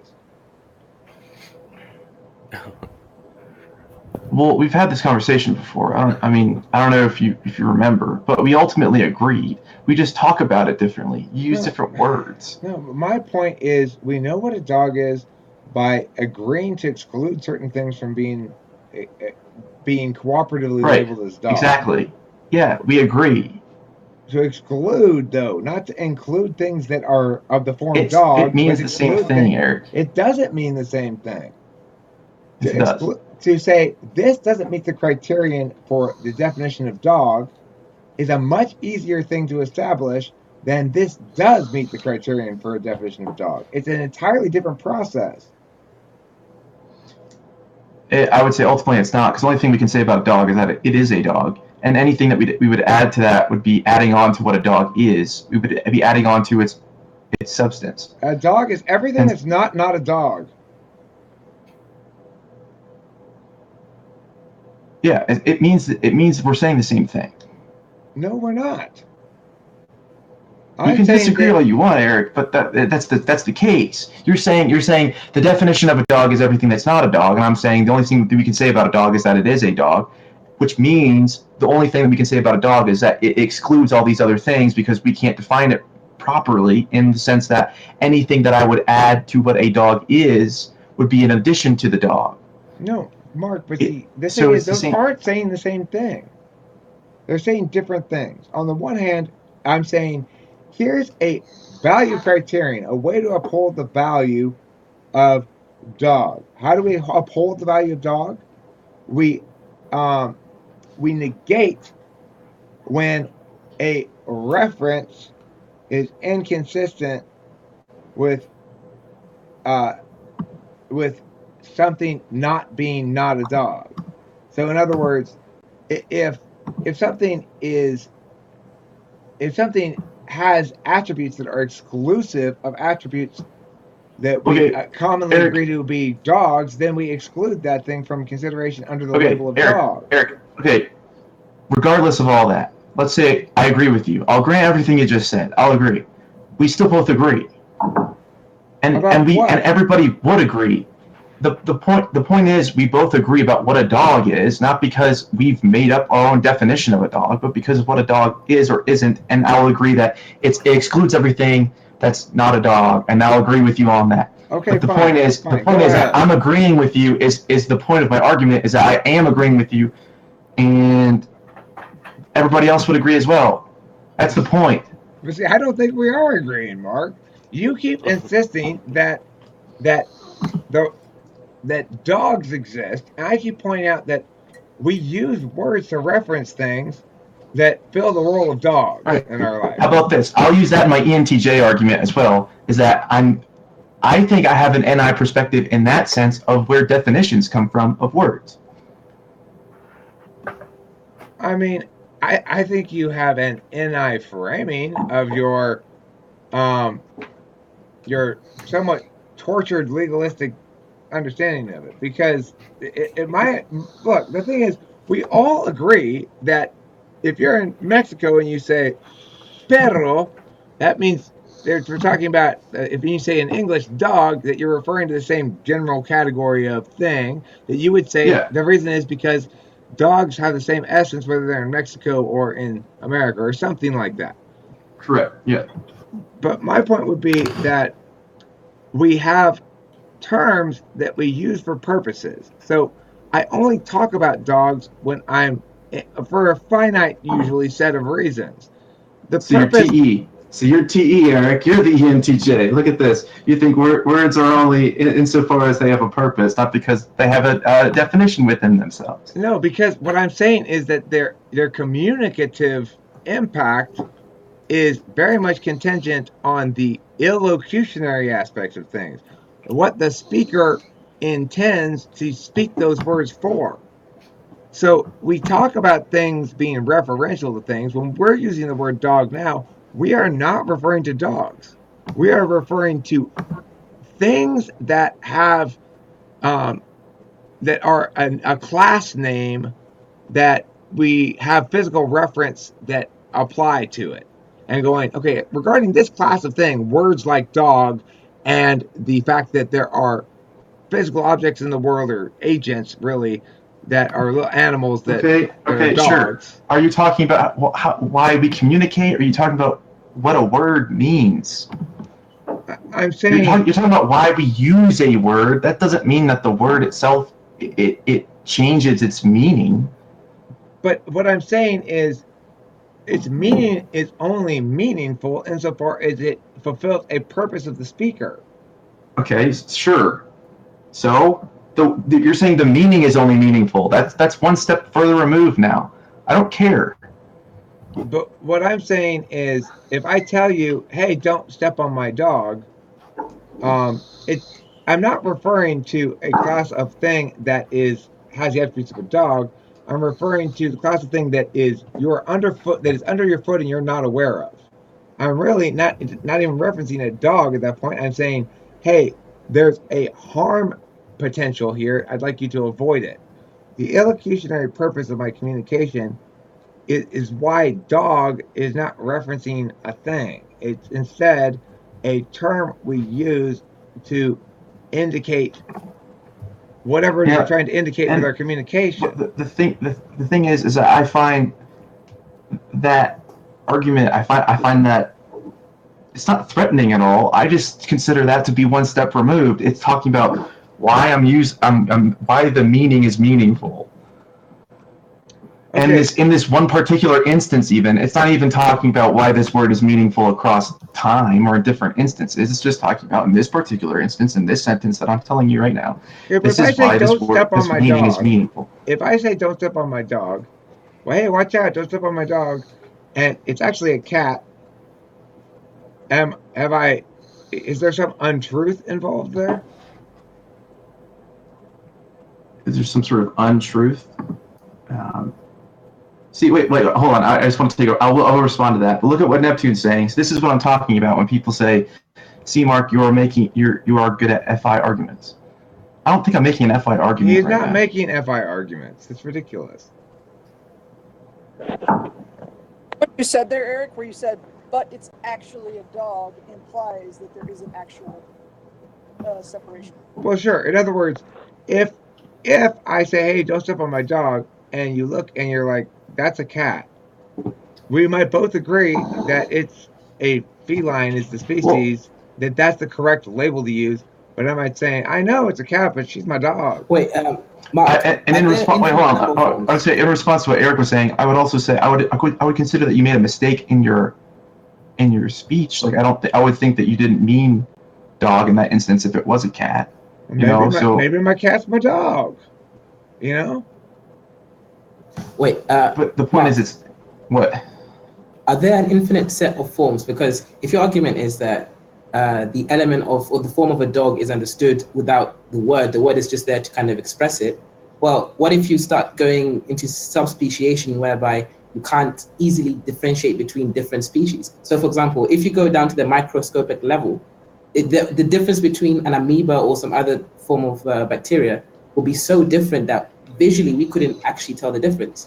So I would say there's forms of particulars, which I don't necessarily talk about a lot of the time because that confuses the point of the argument anyway. That's not the point in this instance right now. It doesn't matter right now, at least it doesn't matter. Let me make the following point though. That look, when you name something, before an instance of a distinction can exist, it has to be named.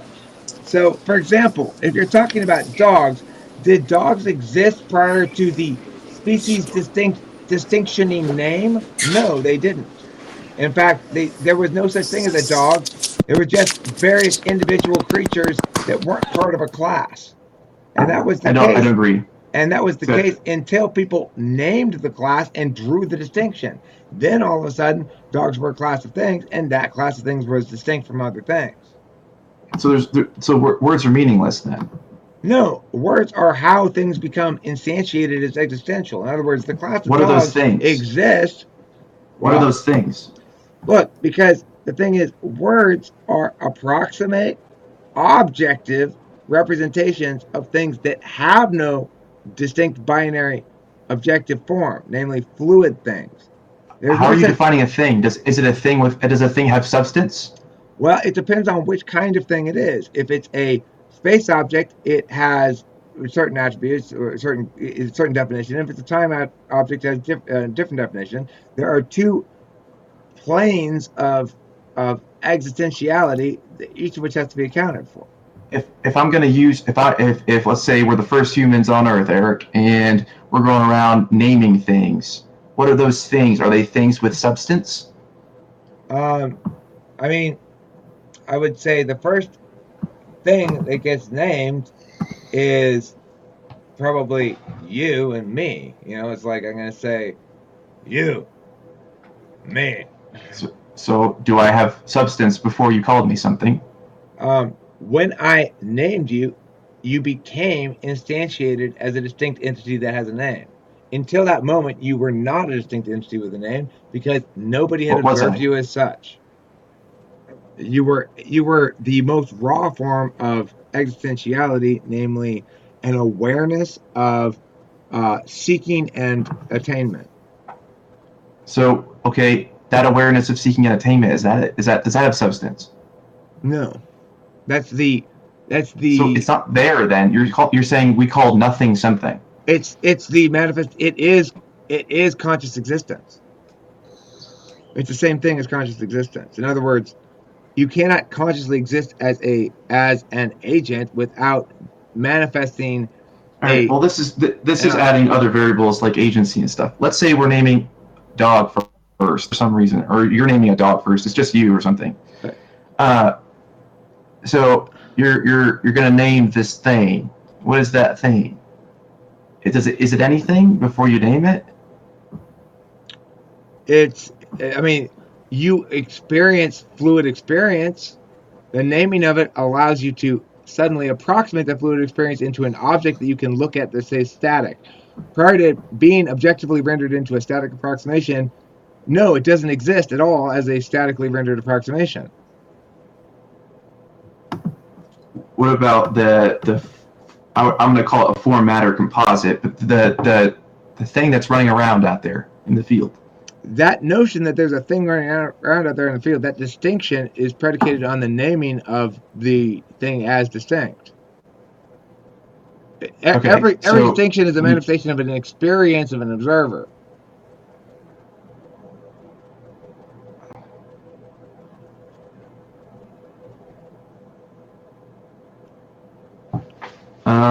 Well, I'm just trying to think about. So you're like an existentialist or something. Like you're pure phenomenologist or something like that. Like you're just talking about experience being the only thing that there really is. No, everything else is just.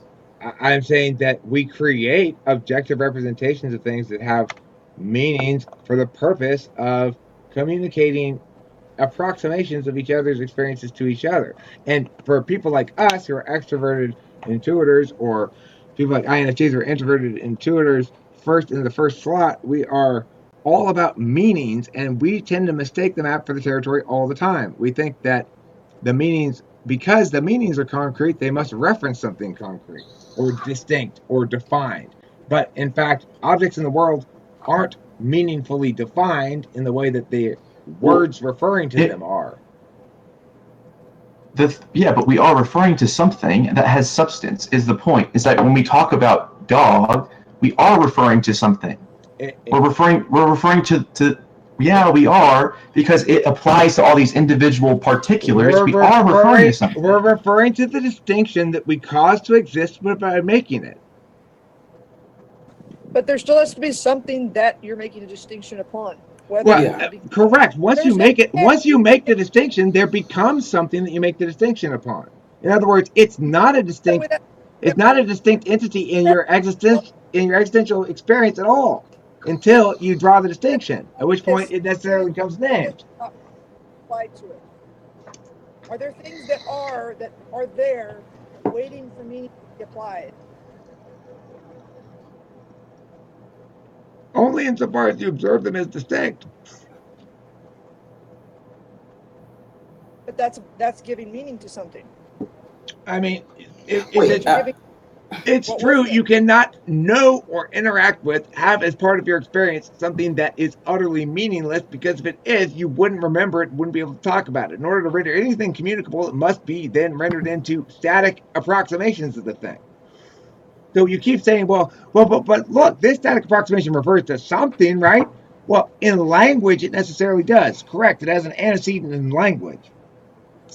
But that's not the same thing as what the distinction you're trying to draw, which is to say, but reality really is real, though, right? And the answer is absolutely, as an expression of your ontology.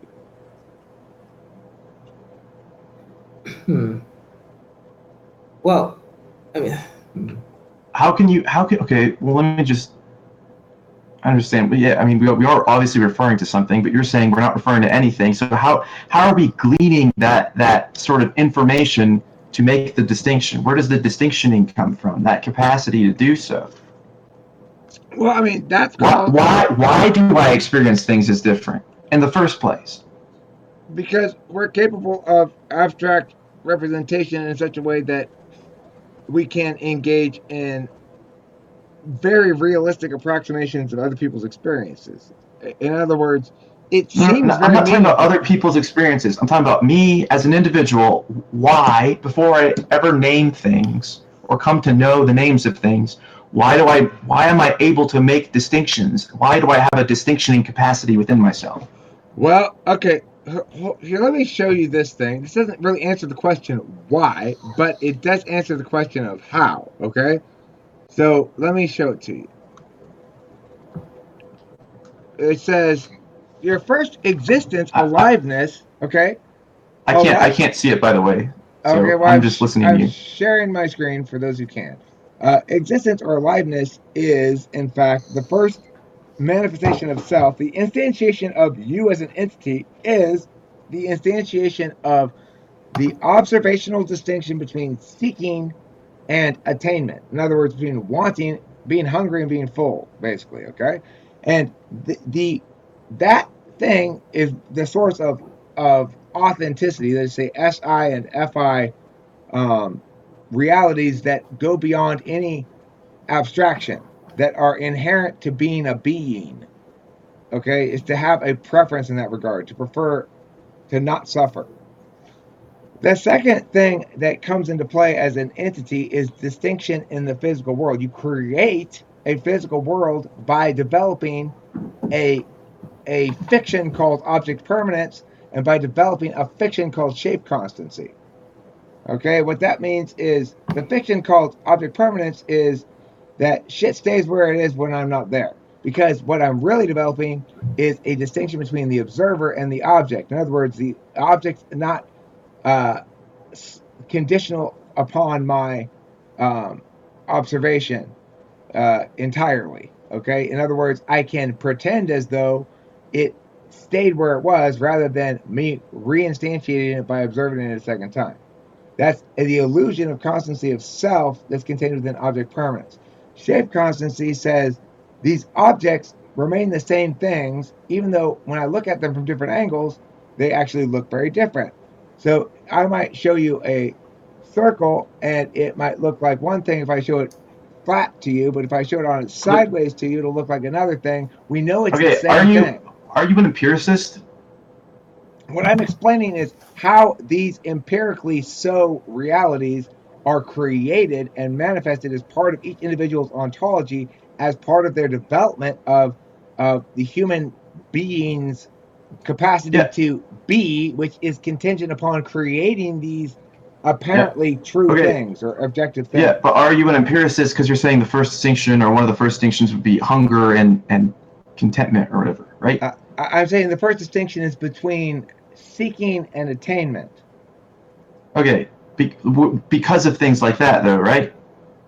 Because of things like what? Hunger. No, in other words, the first distinction is between a self state of need, seeking. How do I know I'm in need?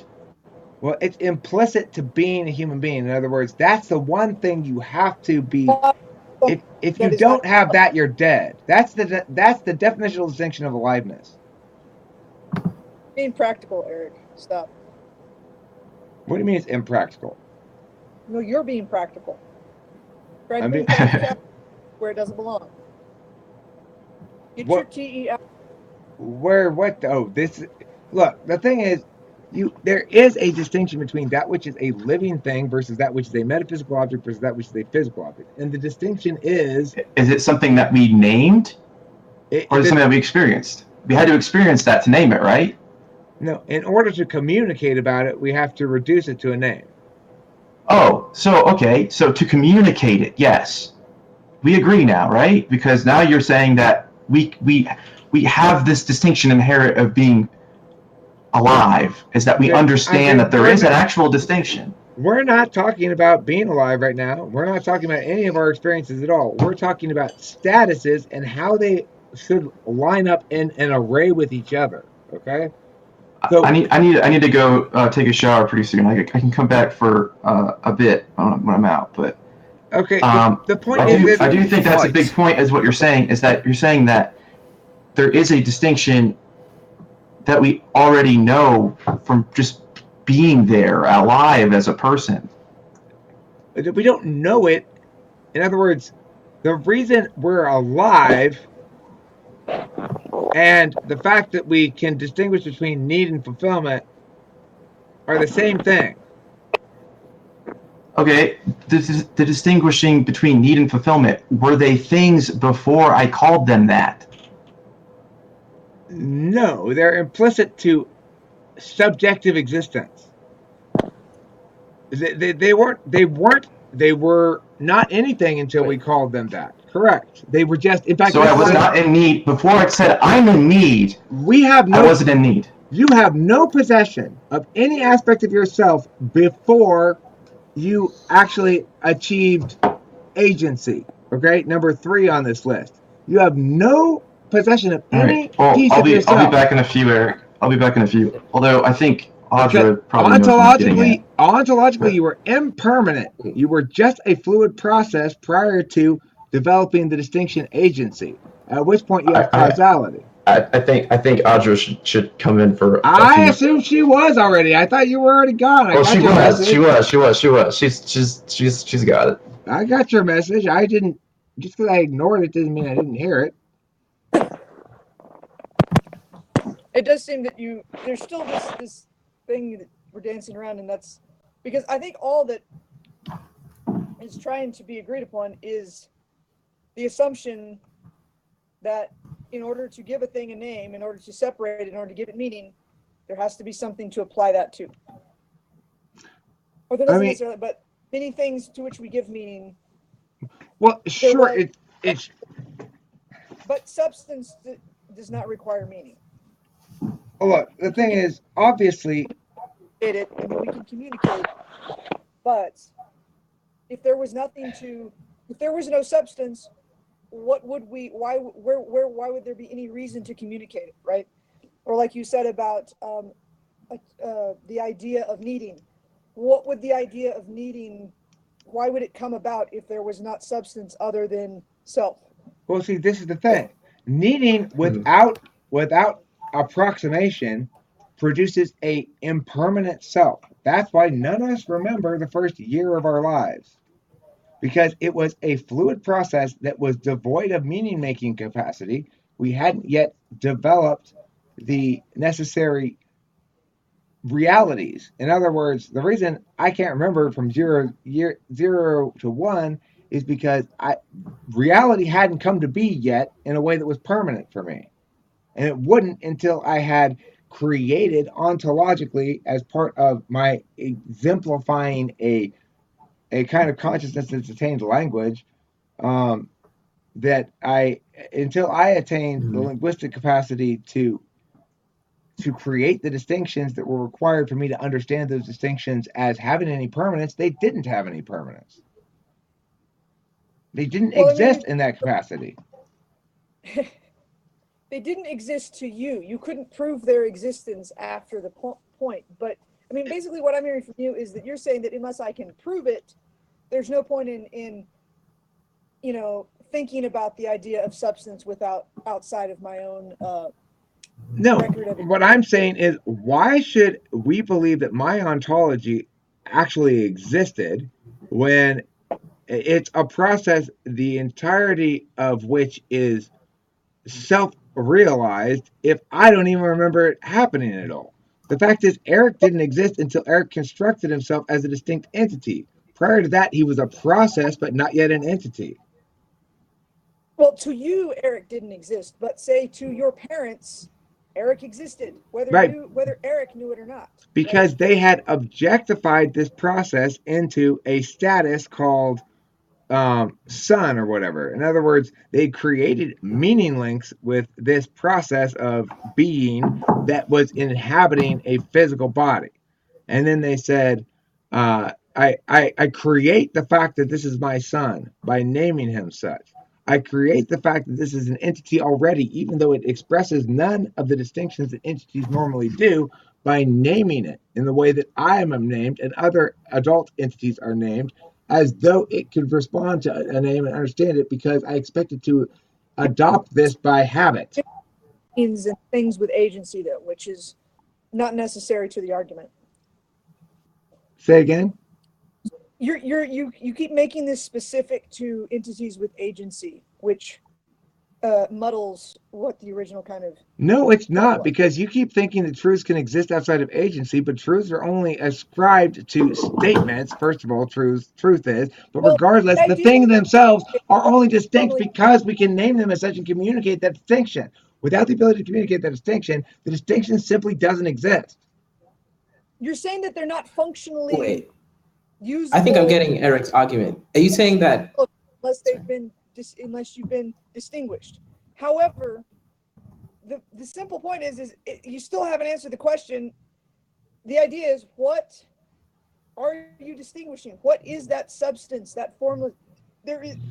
I am distinguishing the distinction that I choose to define with my word naming it, which is to say it's an exclusionary process. I'm not distinguishing something specific. I am saying things that are not this will pass the criterion, will pass the threshold.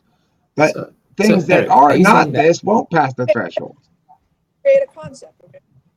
So Eric, are you saying that things, a collection things that are not distinct? Okay, we talk about things, and things implies distinct. Proto thing. I'm saying we create the distinction by a language. We are picking out pieces of to call them distinct. There has to be a proto thing. No. Proto thinginess. What you have named a proto thing, therefore you've drawn a distinction between thing and proto thing. Therefore, it exists as a representation. It exists as a time object. It does not exist as a space object. None of us can point to a proto thing, so it's definitely not a space object. It's just a term. Its legitimacy does not link to some status implicit to things in the world, other than to the extent that we make that status implicit things out of the world by creating the name and drawing distinctions. The problem with drawing distinctions about that kind of shit is they're not drawing real distinctions. There's not actually a distinction to be drawn there, because we're pretending as though language that's entirely metaphysical, that references nothing but the relationship between other statuses, somehow still links to something in the physical world necessarily. And there must be a essence of a thing that it refers to. No, it only functions as a rhetorical tool.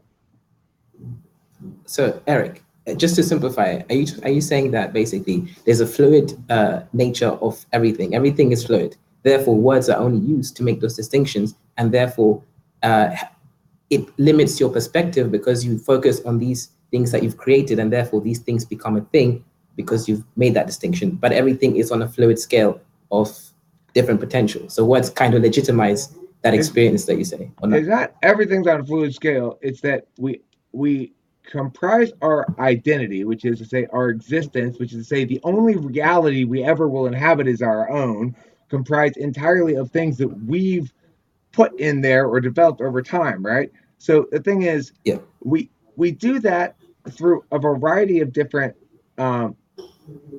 channels, one of which is turn-based. In other words, updated statuses. The statuses change. Between the status changes, presumably nothing happens.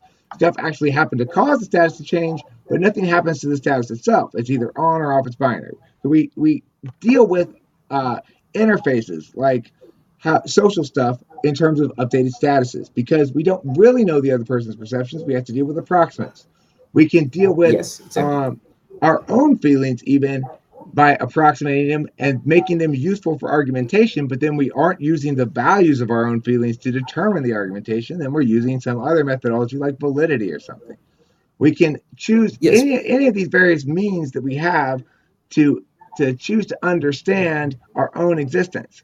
What I'm saying is, if we're understanding our own existence as somehow being reactive to, responsive to things that exist outside of ourselves, regardless of our own ontology, we are entirely failing to get the But fact then, that every experience of reality includes an observer, a subject-object distinction, an object-field distinction, and it includes a turn-based calculus across time in which status is, and it includes a fluid calculus, and it includes a fluid calculus against fluid subjective valuing, and it includes a fluid calculus against real-time changes in the board, so to speak. So yes, but what's the argument then? well, Because I mean, I don't think anyone can disagree with that. the That's arg- pretty much. the argument is simply that we make a mistake when we focus on things existing in the world that truth references or can claim its legitimacy from. Things don't Yes. truths don't claim their legitimacy from the antecedent in the world. They claim their legitimacy from their comparative superiority over competing truths in a metaphysical world. Yes. Well, that's my point. My point is this: then what's the counter argument? Because that is not something a person can disagree with, because it is true. Well, I mean, a lot of people say that no, actually, the words have to refer to something. There's something in the world that they're referring to. They're not just referring to nothing, right, Eric? After all, wouldn't you say, Eric, that MBTI is descriptive, not just randomly chosen? That you can't prefer to be one day an ENTP and the next day, wouldn't you say that it's referring to something specific, Eric? That there are well, what I would say is that there are sets of metaphysical statuses and claims and words and arguments and stuff that are that have rhetorical ease based upon the way that we already enter into the conversation with certain assumptions about certain other statements and certain other statuses, and there are things that Yeah. have a great deal of rhetorical challenge because of the way that we enter in with certain statuses, and based on what you've said before and what's on the flow and lots of other factors, some statements are a lot easier to sustain than others. Yeah. Because how I see it is that mathematics is the only thing that can actually, I suppose, exist in a metaphysical sense. In that you can differentiate between shapes and patterns or things that you see. But the moment you even ascribe a terminological concept to it, for example, if I say this is a dog or a cat, even though people will understand generally what a dog or cat is, there's still nuances even within that naming system that will still be different when people refer to the same things. So in a sense, then can these things, according to Mark's argument, really have a so-called form behind them? Because even within the context of words. Kaiser, you said the same thing. That's all that is trying to be said here, is that there is a same thing, whether we all contain within our definition of that thing all that thing is. But sameness is the same thing. Sameness is a function of metaphysicality. So fungibility, sameness, infinite copies of things. Comparison, which is the level up from its actual substance. But once we bring it into concept, into discussion, it is something that must be compared. But, well, yes, I agree. But okay, so let me posit this question, for example. There are some particles called neutrinos, and these particles do not interact with normal particles. So if we were in a neutrino universe, we could not interact with this universe in any physical sense. Would this universe still exist? Exactly. No universe that's unobserved can exist. Nothing that exists is unobserved. Then it must not exist, just because you can't prove that it exists because you're not observing it. But we've already observed it. So the neutrino universe exists insofar as we've named it and made it ontologically real on a metaphysical plane.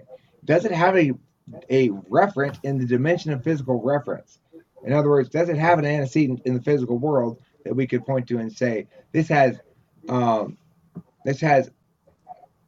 this allows us to establish existentiality via empirics in a way that ideational existentiality doesn't require that test to be passed.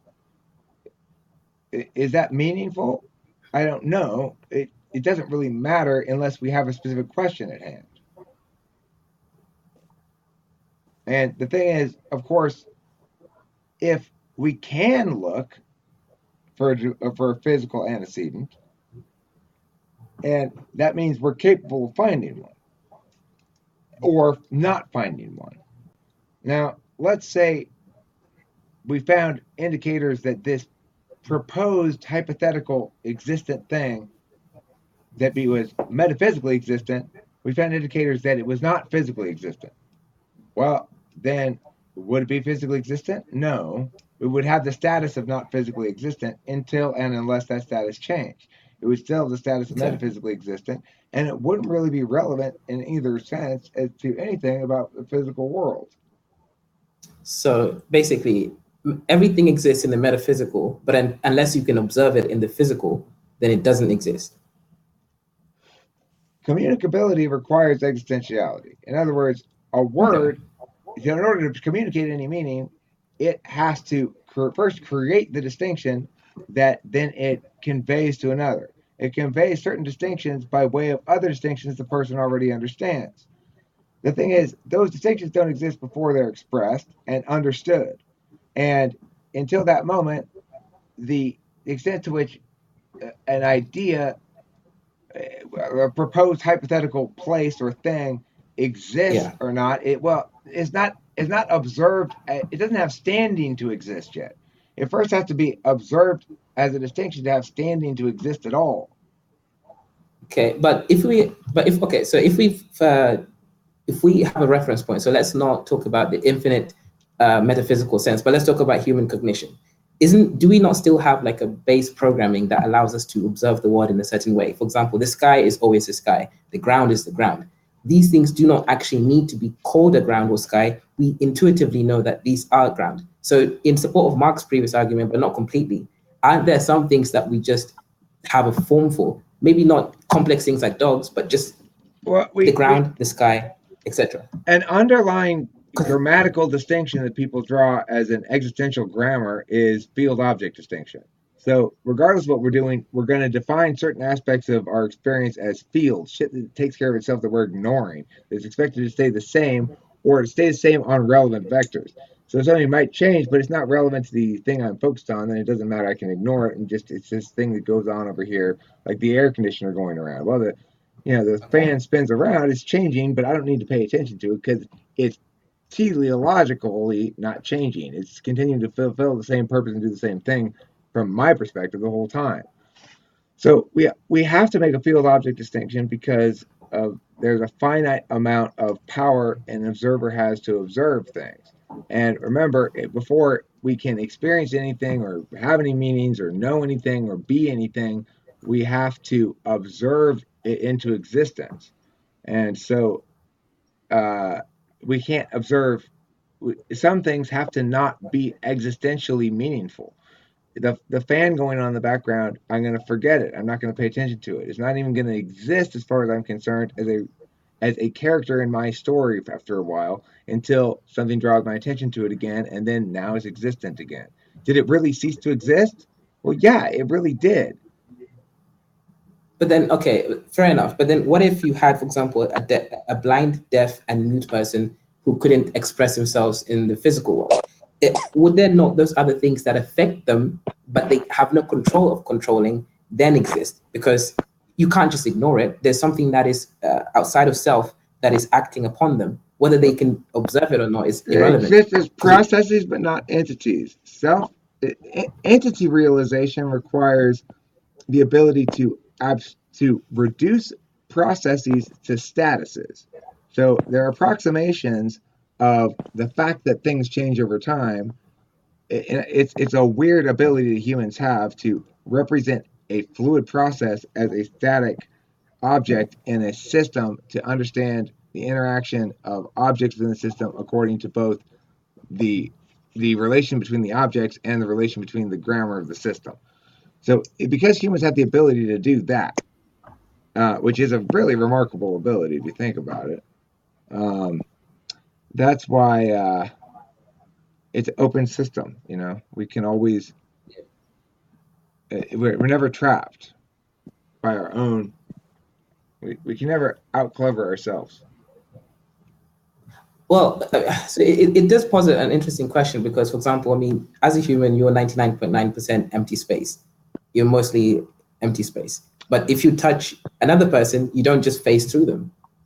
Right. There is that there's that something force stopping you from going through the other person. Just to let you know, that's normally true, Kaizo, but I'm actually 40% denser than the average human being. I've got a lot less empty space in me, so just so you know. Yeah, so if that's the case, then I suppose your argument doesn't fall apart because then it's all different perceptions of different forms of reality, and each different reality is going to be perceived differently from different people. So, but isn't there still a reference point that we all have that is regardless of what we think about it or how what we perceive? Well, my perspective on it is we run afoul of other agencies' realities. So because other people are agents as well, and they've created in their own reality, they've found the reality to create that matches, that allows them to interact in a complementary and successful fashion with the way other people create their realities. So I have to learn at some point that if I bang into something, it won't move. It won't just disappear. Some of that's built in. Like, for example, even very little babies won't go over what appears to be a drop. Like if it's glass, you know, they think they're going to fall down, and so they won't go over it. It's implicit. It's built into the need fulfillment thing. It's like it's necessary precondition of being a human being is a certain instinctual, like authentic preferences. Authentic preferences, like I prefer not to have fire put on my hand for a very long time. Why? It's authentic for reasons I can't explain. Somehow my hand just has this weird, like, move away from the flame urge. Those kind of authentic reactions to things are implicit to existence, but then the actual being of an entity that's distinct as a being that you know requires you to first be able to distinguish yourself from other entities, and these various distinctions, these levels of distinctions that I was articulating in this document here, you know, what the order of distinctions is basically. First you distinguish satisfaction, then you distinguish object permanence and shape constancy, then you distinguish causality, the fact that you have efficacy, that shit you do does stuff. Then you distinguish hierarchy, the fact that there are other subjects besides you, basically, and that things have varying degrees of importance. Then you distinguish truth, that certain things have this status of truth that's of more important than most statuses. And then you determine, make the distinction between things that are conditional and things that are unconditional. Then finally, you make the distinction between things that are purposed, and or you link purpose to self, and then lastly you attain identity. That's my thought at the moment. It's just some random thinking. All right, I'm back. So did we get anywhere? No. Not really. I gotta get away from the computer. I've been in front of this computer talking with people for hours. Eric loses! I have to go. Look at this!